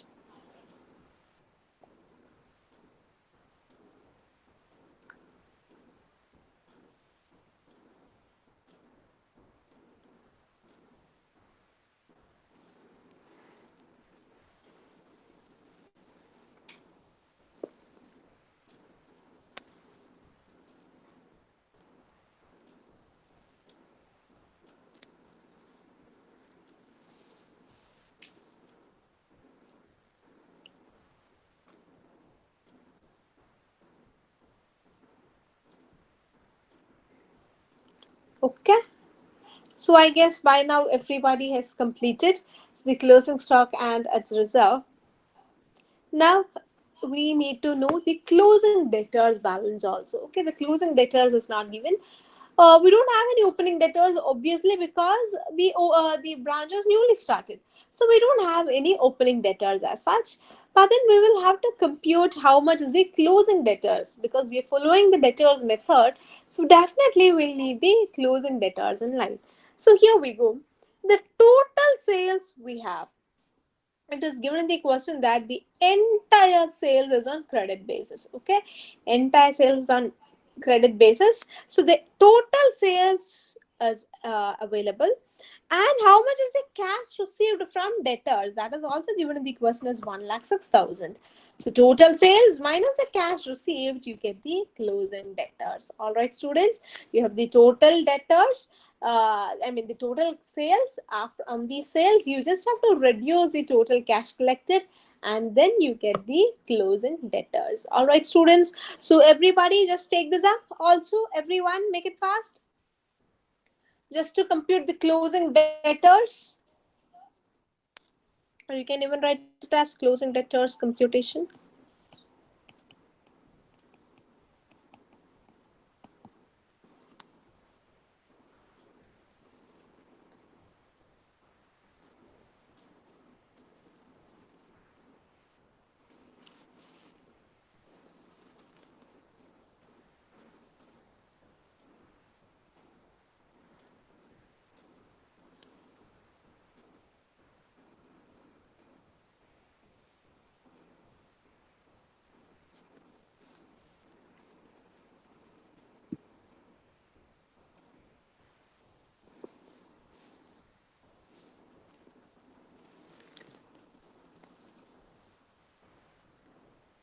Everybody complete this.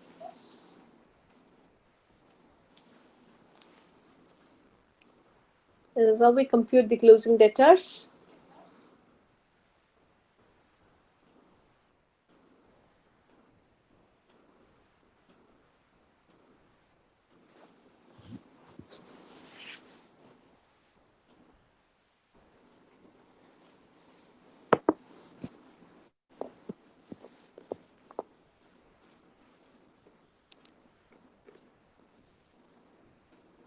Good. I just want everybody to complete it.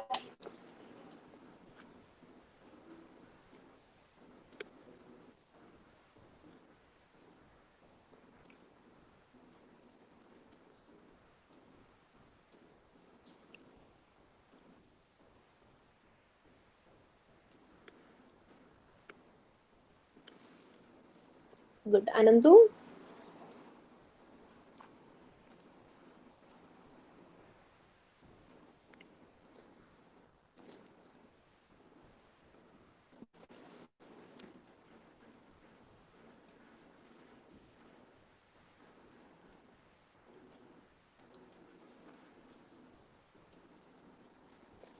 Good. Joel, Devika, Ria, all good? George, good. What about others? Like, let me just check for the names. Alina Bagan has messaged. Devika, I guess she has messaged. Donna, fine. Harshita, Madhura, Sandra, and yes, I guess that is it. Okay, all others, I guess, done. Please actively participate, students, or else the class becomes really dry. All right. So having said that, we've done with the working note 4 also. So we have the closing debtors, closing stock, opening figures are not required, and the goods transferred, and also the remittances to head office, and also the stock reserve. We have eaten every content. All right. So students, now what I want you to do is to compute, or rather to prepare the branch account under the debtors method. So students, just give it a try. Just try computing the branch account under the debtors method and come up with the final answers. Just give it a try, everyone. Everybody, once you're done, please drop in your answers.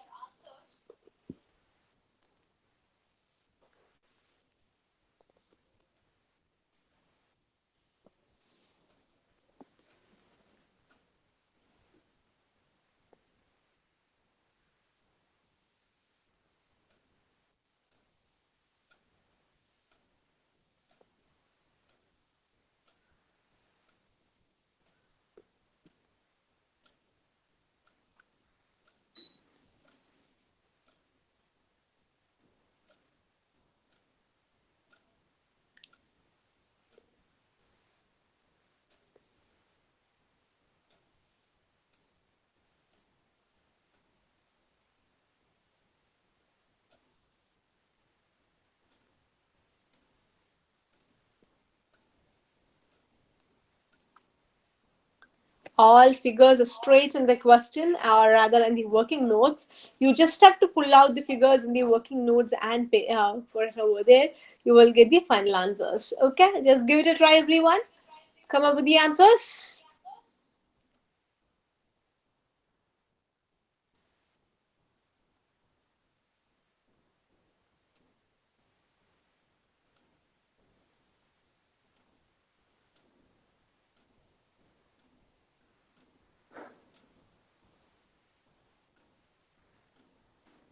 Let's see.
Everybody, once you're done, drop in messages, the profit that you get.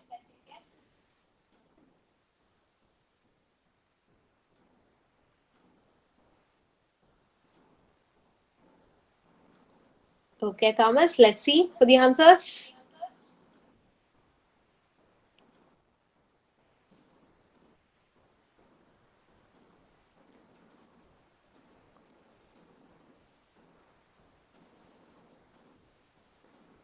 Good.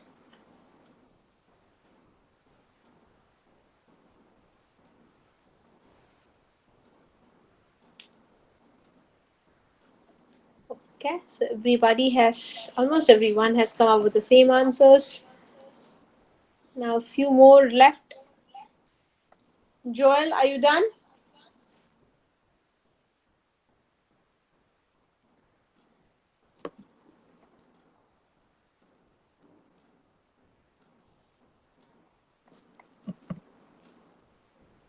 Okay, we'll see.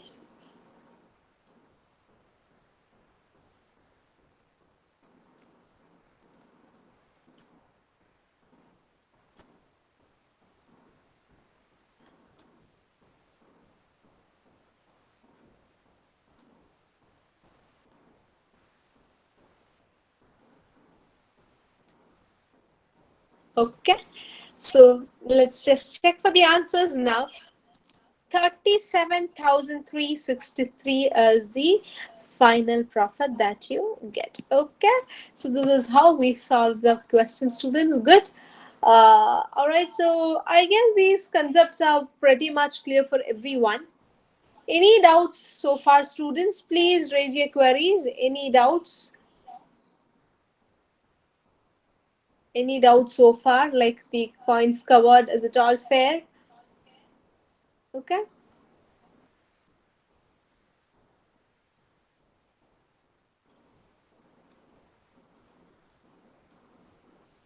you're all strong. Good. Okay. So now I guess we'll move on to the next question. Let's see. Okay. So of Fiat Private Limited. Okay. So here we go with the question. Mumbai has a branch in Cochin. All right. So the branch location is at Cochin, to which office goods are invoiced at cost plus 25%. All right. So the profit added is 25% on cost. The branch sells both for cash and on credit. Branch expenses are paid directly from head office, and the branch has to remit all cash received into the head office bank account. All right. So the expenses all are met by the head office itself, and whatever collection that the branch gets, that is straight away deposited into the head office also. All right. So from the following details relating to calendar year 2001, prepare the accounts in the head office ledger. See, prepare the accounts. All right. Head office ledger and ascertain the branch profit. Branch does not maintain any books of account, but sends weekly returns to the head office. Okay. So prepare the head office. I mean, the accounts in head office ledger, meaning you will be following stock and debtors method. Okay, you will be following stock and debtors method because you are asked to prepare the different accounts. All right, so here we go. These are the different details given to you, and also at the end it is given, specifically given, even if in that question it was not said. Specifically, the question states that you have to follow stock and debtors method. So no other compromises, strictly to stock and debtors method. So students will just draw the different ledgers now. Okay, we'll just take the outline of the different ledgers that we have, and then we'll move on to working out that question. So students, everybody take this up. The first one, the branch stock account. Kindly take the outline of this. Thus the outline will be more than sufficient.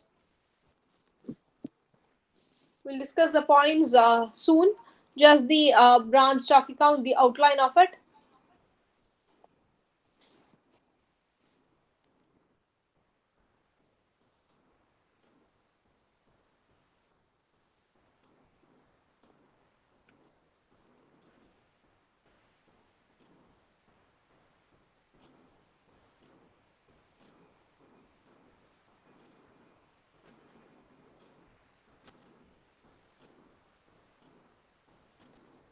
Everybody complete the branch stock account, just the, sorry, the outline of it. All right, the branch stock account. Complete this. It's exactly the same format as we have done. Okay, the branch stock account. Just half a page would be more than sufficient for whichever ledger. It'd be okay. If you're following stock and debtors method, half a page would be more than enough. Like 3 to 4, I mean 5 to 6 line items. Everybody, please drop in messages.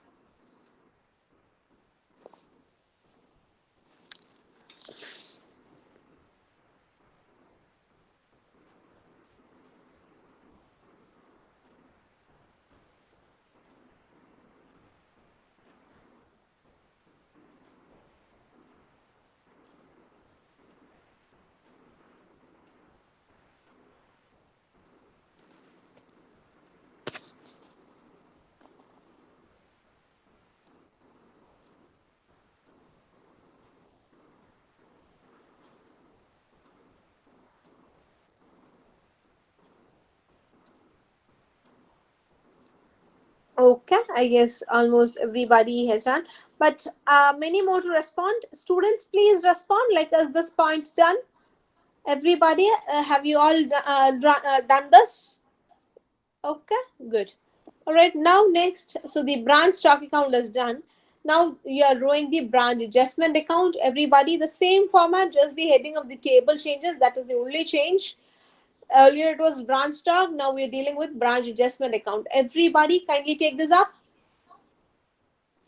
Once you're done, please drop in messages also.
Okay.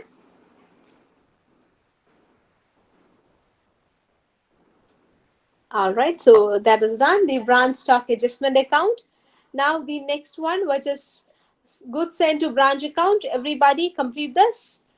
It's exactly the same format, just that you will have to draw multiple columns, multiple tables rather. Goods sent to branch account. Everybody complete this.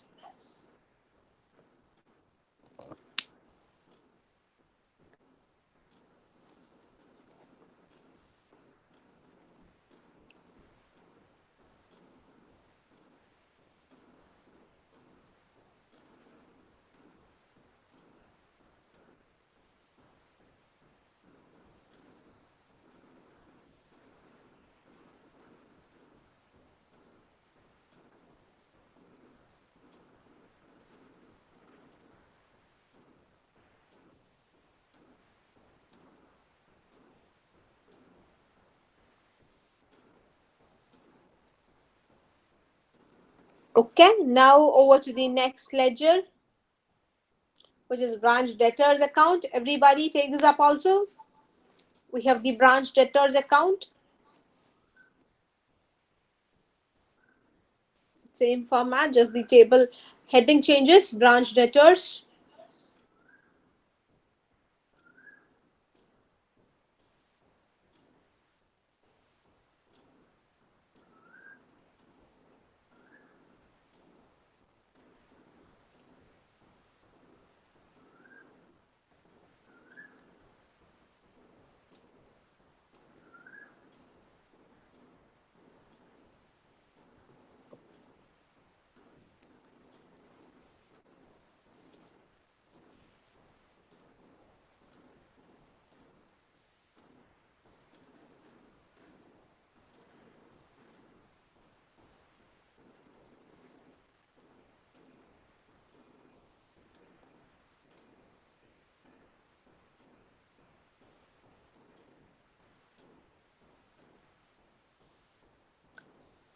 Good, good.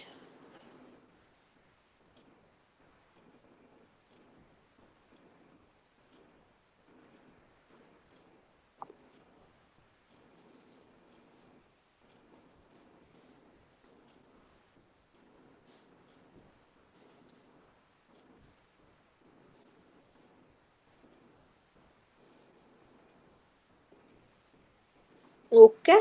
So next we have the branch expense account wherein we write all the expenses. Okay, what all expenses are met by the branch, we'll be writing it over here. The branch expense account. So students kindly take this up also.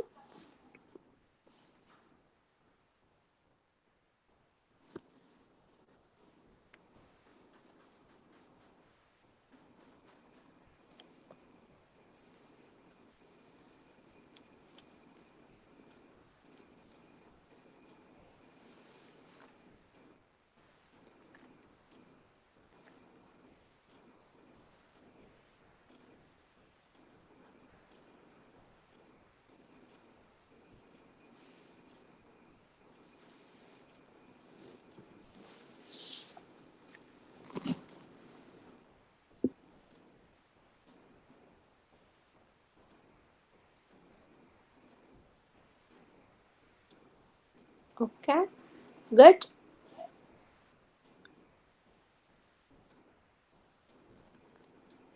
Everybody, is it done?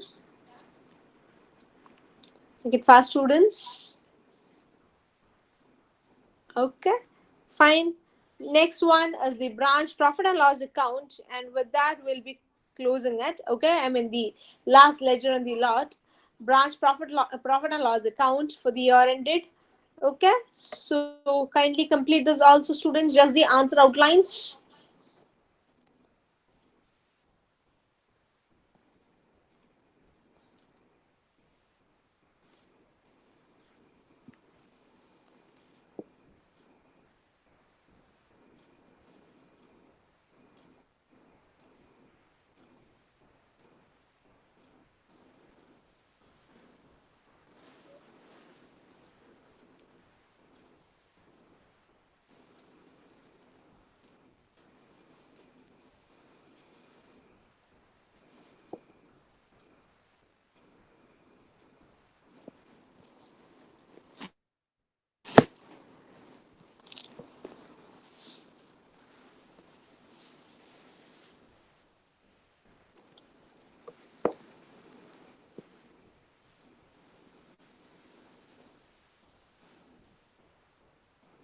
Okay, everybody done?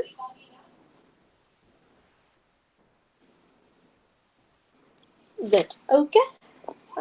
Almost everyone has completed, I guess, by now. All right. So now over to the working notes. Okay. The first working note, as always, is the basic data. So working note one, branch location is Cochin, and how are the goods invoiced? They are invoiced at cost plus 25%. So students, kindly take this up. Two basic data. I mean, two working notes. I mean, two content in the first working note, basic data, because all other things are straight away given in the table, so we don't have to make a replica of that. Just these 2 points would be more than sufficient.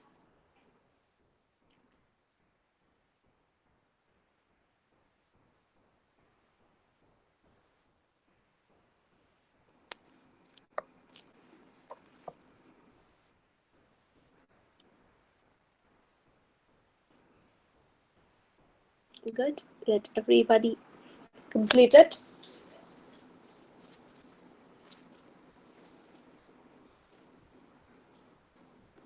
And even today, right after the class, please post in your notes. Okay.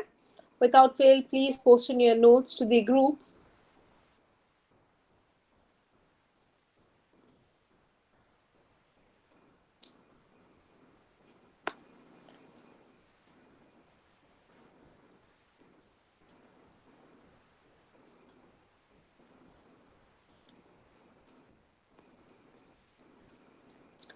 All right. Okay. So the first working note is done. Now we will have to do many computations. We'll see to that. But before that, okay, let's just start doing our stock account. All right. So I guess Everybody has completed till this. Shall we proceed? Everybody, please drop in a message. Shall we proceed to the working part of it?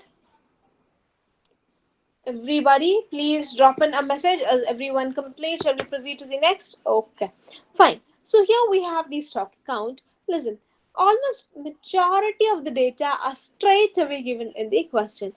The opening balance is given, the goods sent to branch is given, the invoice value itself is given, the returns is given, and okay, the returns as in it will be the sales returns, okay, from the customers. The sales returns from the returns from customers. Okay, this figure will be pending, and the cash sales and credit sales is given.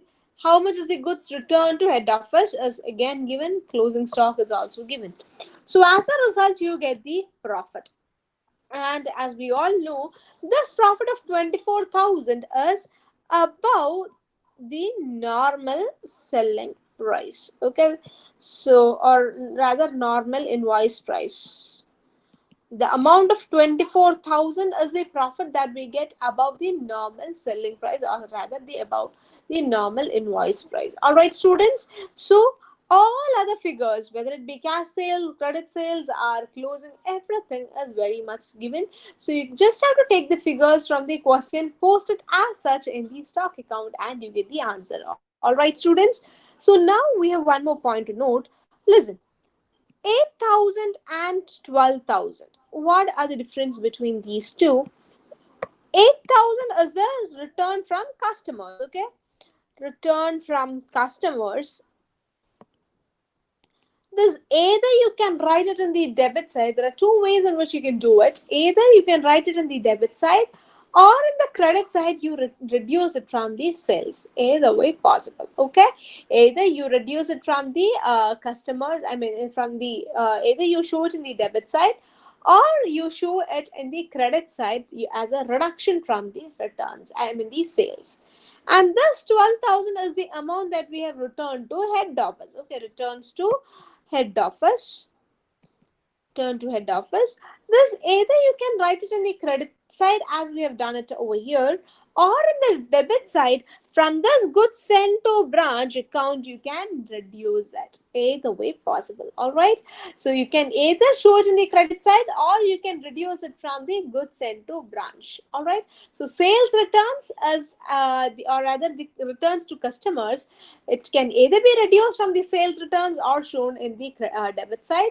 Then return to our head office either in the credit side, or show it as a reduction from the uh, what in the debit side from the goods sent to HU, goods sent to branch. All right, students. So with this, you will get how much is the surplus over and above the invoice price. So everybody kindly take this up, and once you're done, please drop in messages also, students. Exactly, it will be transferred to branch adjustment today.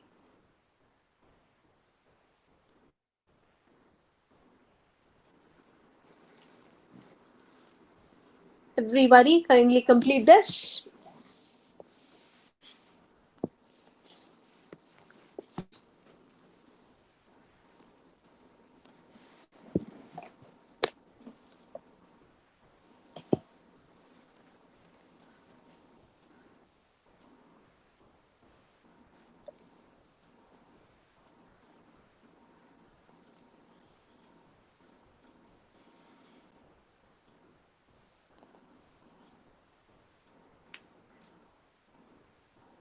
Branch stock account, all the figures are there in your question itself. You just have to take the figures from the question and post it.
Everybody, once you're done, please drop in messages.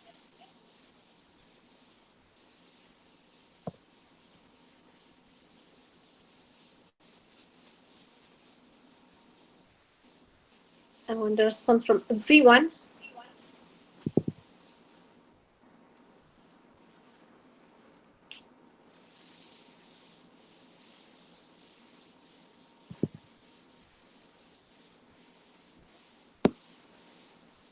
Okay. So with that, we are done with the branch stock account. All right. Now over to the next, which is our branch adjustment account. To prepare the branch adjustment account, we definitely need the reserve amounts. Okay. So how much is the reserve on opening stock? How much is the reserve on closing stock? How much is the reserve on the goods sent to branch? Okay. And obviously, you will take this profit into our branch adjustment account also. Okay. The branch stock profit, you will be taking that here. And only then you get the final profit. All right, students. So students, for this, we need a working note. Okay.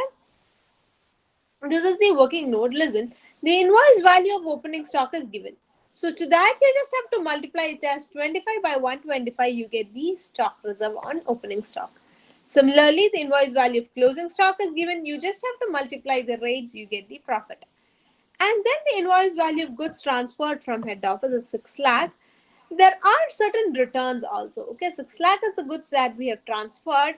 There is a return of 12,000. So effectively it is 5 lakh 88,000, the invoice value of goods transferred to head office, transferred from head office to branch. Then on that, how much will be the reserve? It will be 25 by 125. All right. Okay. So everything is straight away given. Opening stock invoice value you have. Closing stock invoice value you have. Goods returned also. Goods sent to a branch also you have. Just do the 25 by 125 calculation and you will get the reserves in each and every one. So students, yes, next complete this. Everybody, kindly complete this, and once you're done with this, please drop in messages also. The stock reserve computation. Everybody, kindly complete this.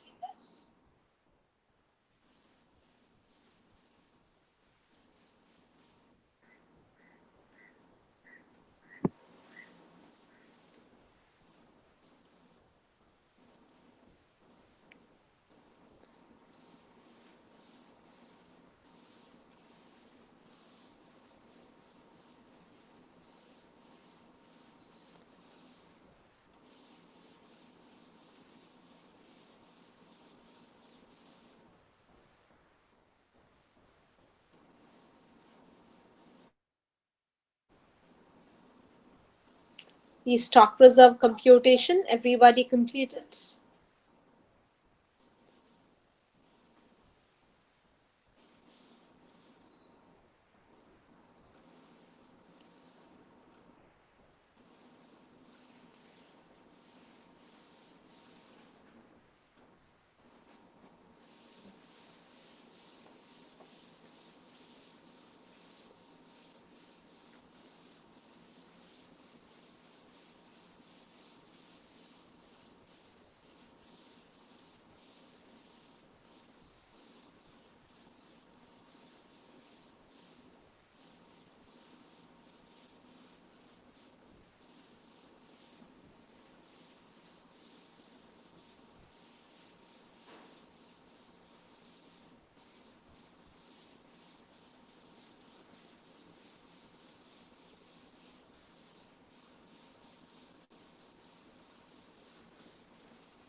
Drop in messages, students, once you're done. We're just computing the stock reserves here. The column table part should all be neat. Maintain your notebooks neat as well.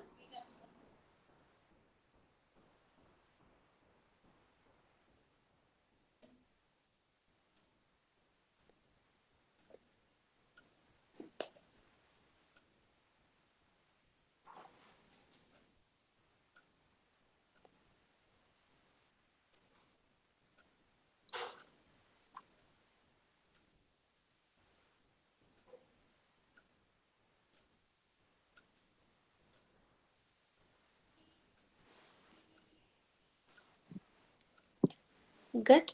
Let everybody complete it.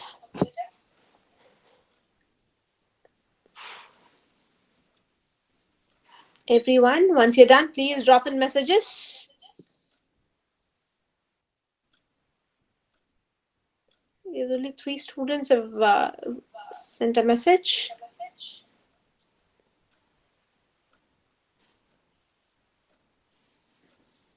Okay, good. Bugin, Devika, Ria, Donna,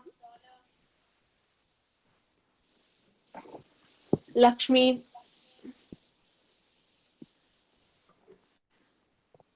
George, Saurabh, good.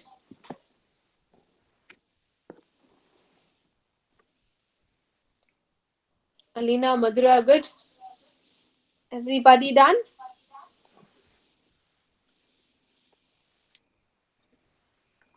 Okay. So now, students, now that you have the stock reserves in hand, okay, it is very easy to compute the branch adjustment and the final profit that you get. So try for it, students. Everybody, just give it a try. The branch adjustment account, just try completing that. Once you're done, please drop in the final profits that you get from the branch adjustment account. Everyone, give it a try.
Students, please excuse for the minor sound distractions. We're actually in the process of doing the studio room ready, for the recordings. So that is the reason why you hear this noise at times. Okay, please excuse that. Maybe for 2 days. That is it.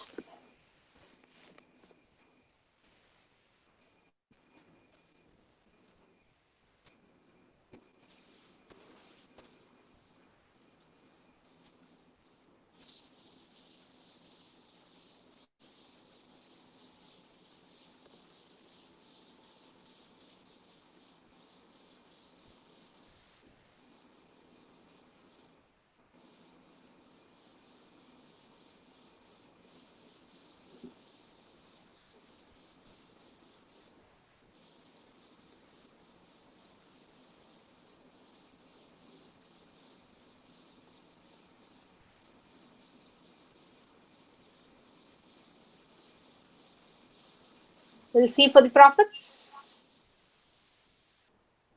Let's just wait for others also to complete and get the answers. Okay.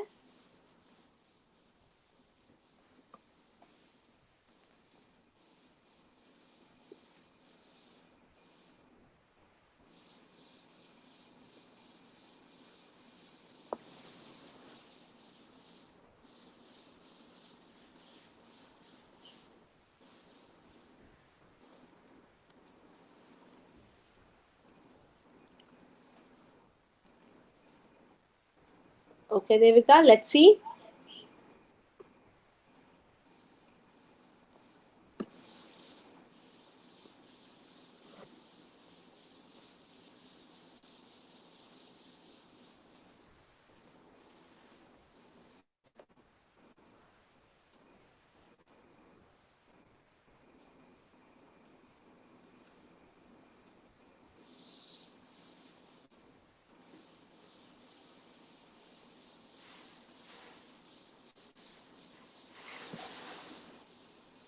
All right, Lakshmi, good. Ria, good. Joel, also good. Same answer, good. Let's see. What about the rest? Anandu, all right, good. Let's see. Good, Varun.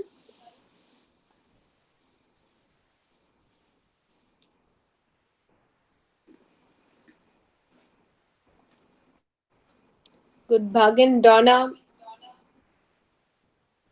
George, Savrav. Okay. So I guess majority has done. Okay, so now we'll just check for the answers. So here we go with the branch stock adjustment account. Okay. Branch stock adjustment account, yes. 1,29,600 is the effective profit that you have made.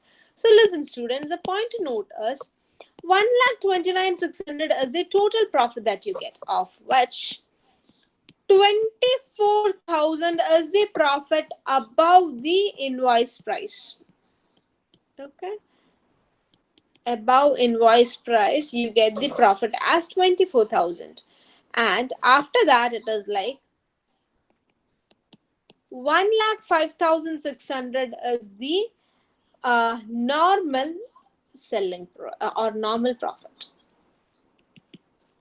Okay, profit above invoice price and see of the total 1,29,600, you can split that into two. 24,000 is the profit that you get above the normal selling price, whereas 1,05,600 is the profit that you get from the if we could sell only at the normal selling price. Okay, so these both club together, you get the final profit in your branch stock adjustment account. Final profit as in the final gross profit. Okay, so I guess that is clear for everyone. Now we'll move on to the next ledger of goods sent to branch account. 6 lakh is the goods sent, 12,000 is the return, the stock reserve is 1,17,600. So the difference of 4,70,400 will be the amount of that you will have to reduce from the purchases. Okay, two purchases, meaning head office has to reduce it from purchases. Okay, head office, it will have to reduce it from the purchases. Clear on that? 6 lakh is the stock here. 12,000 we have the debit side, which is the returns. So 6 lakh minus 12,000, you get the net transfer to a branch. On that, you just have to compute the stock reserve, which is 1,17,600. We have already computed that in our working note number 2. Just take a balance of it. You get 4,70,400 as the net cost of goods transferred to branch, and this is the amount which HO has to reduce it from their purchases. All right, students, I guess this point is clear. Everybody, kindly take this up. The goods sent to branch account. Everyone, kindly take this up. Once you're done, please drop in a message as well.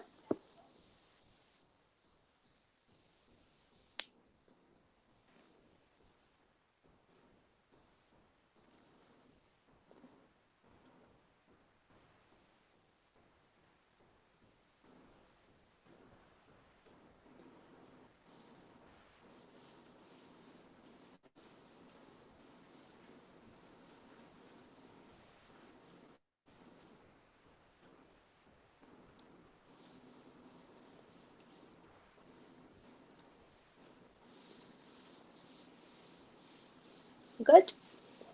Let everybody complete.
Okay.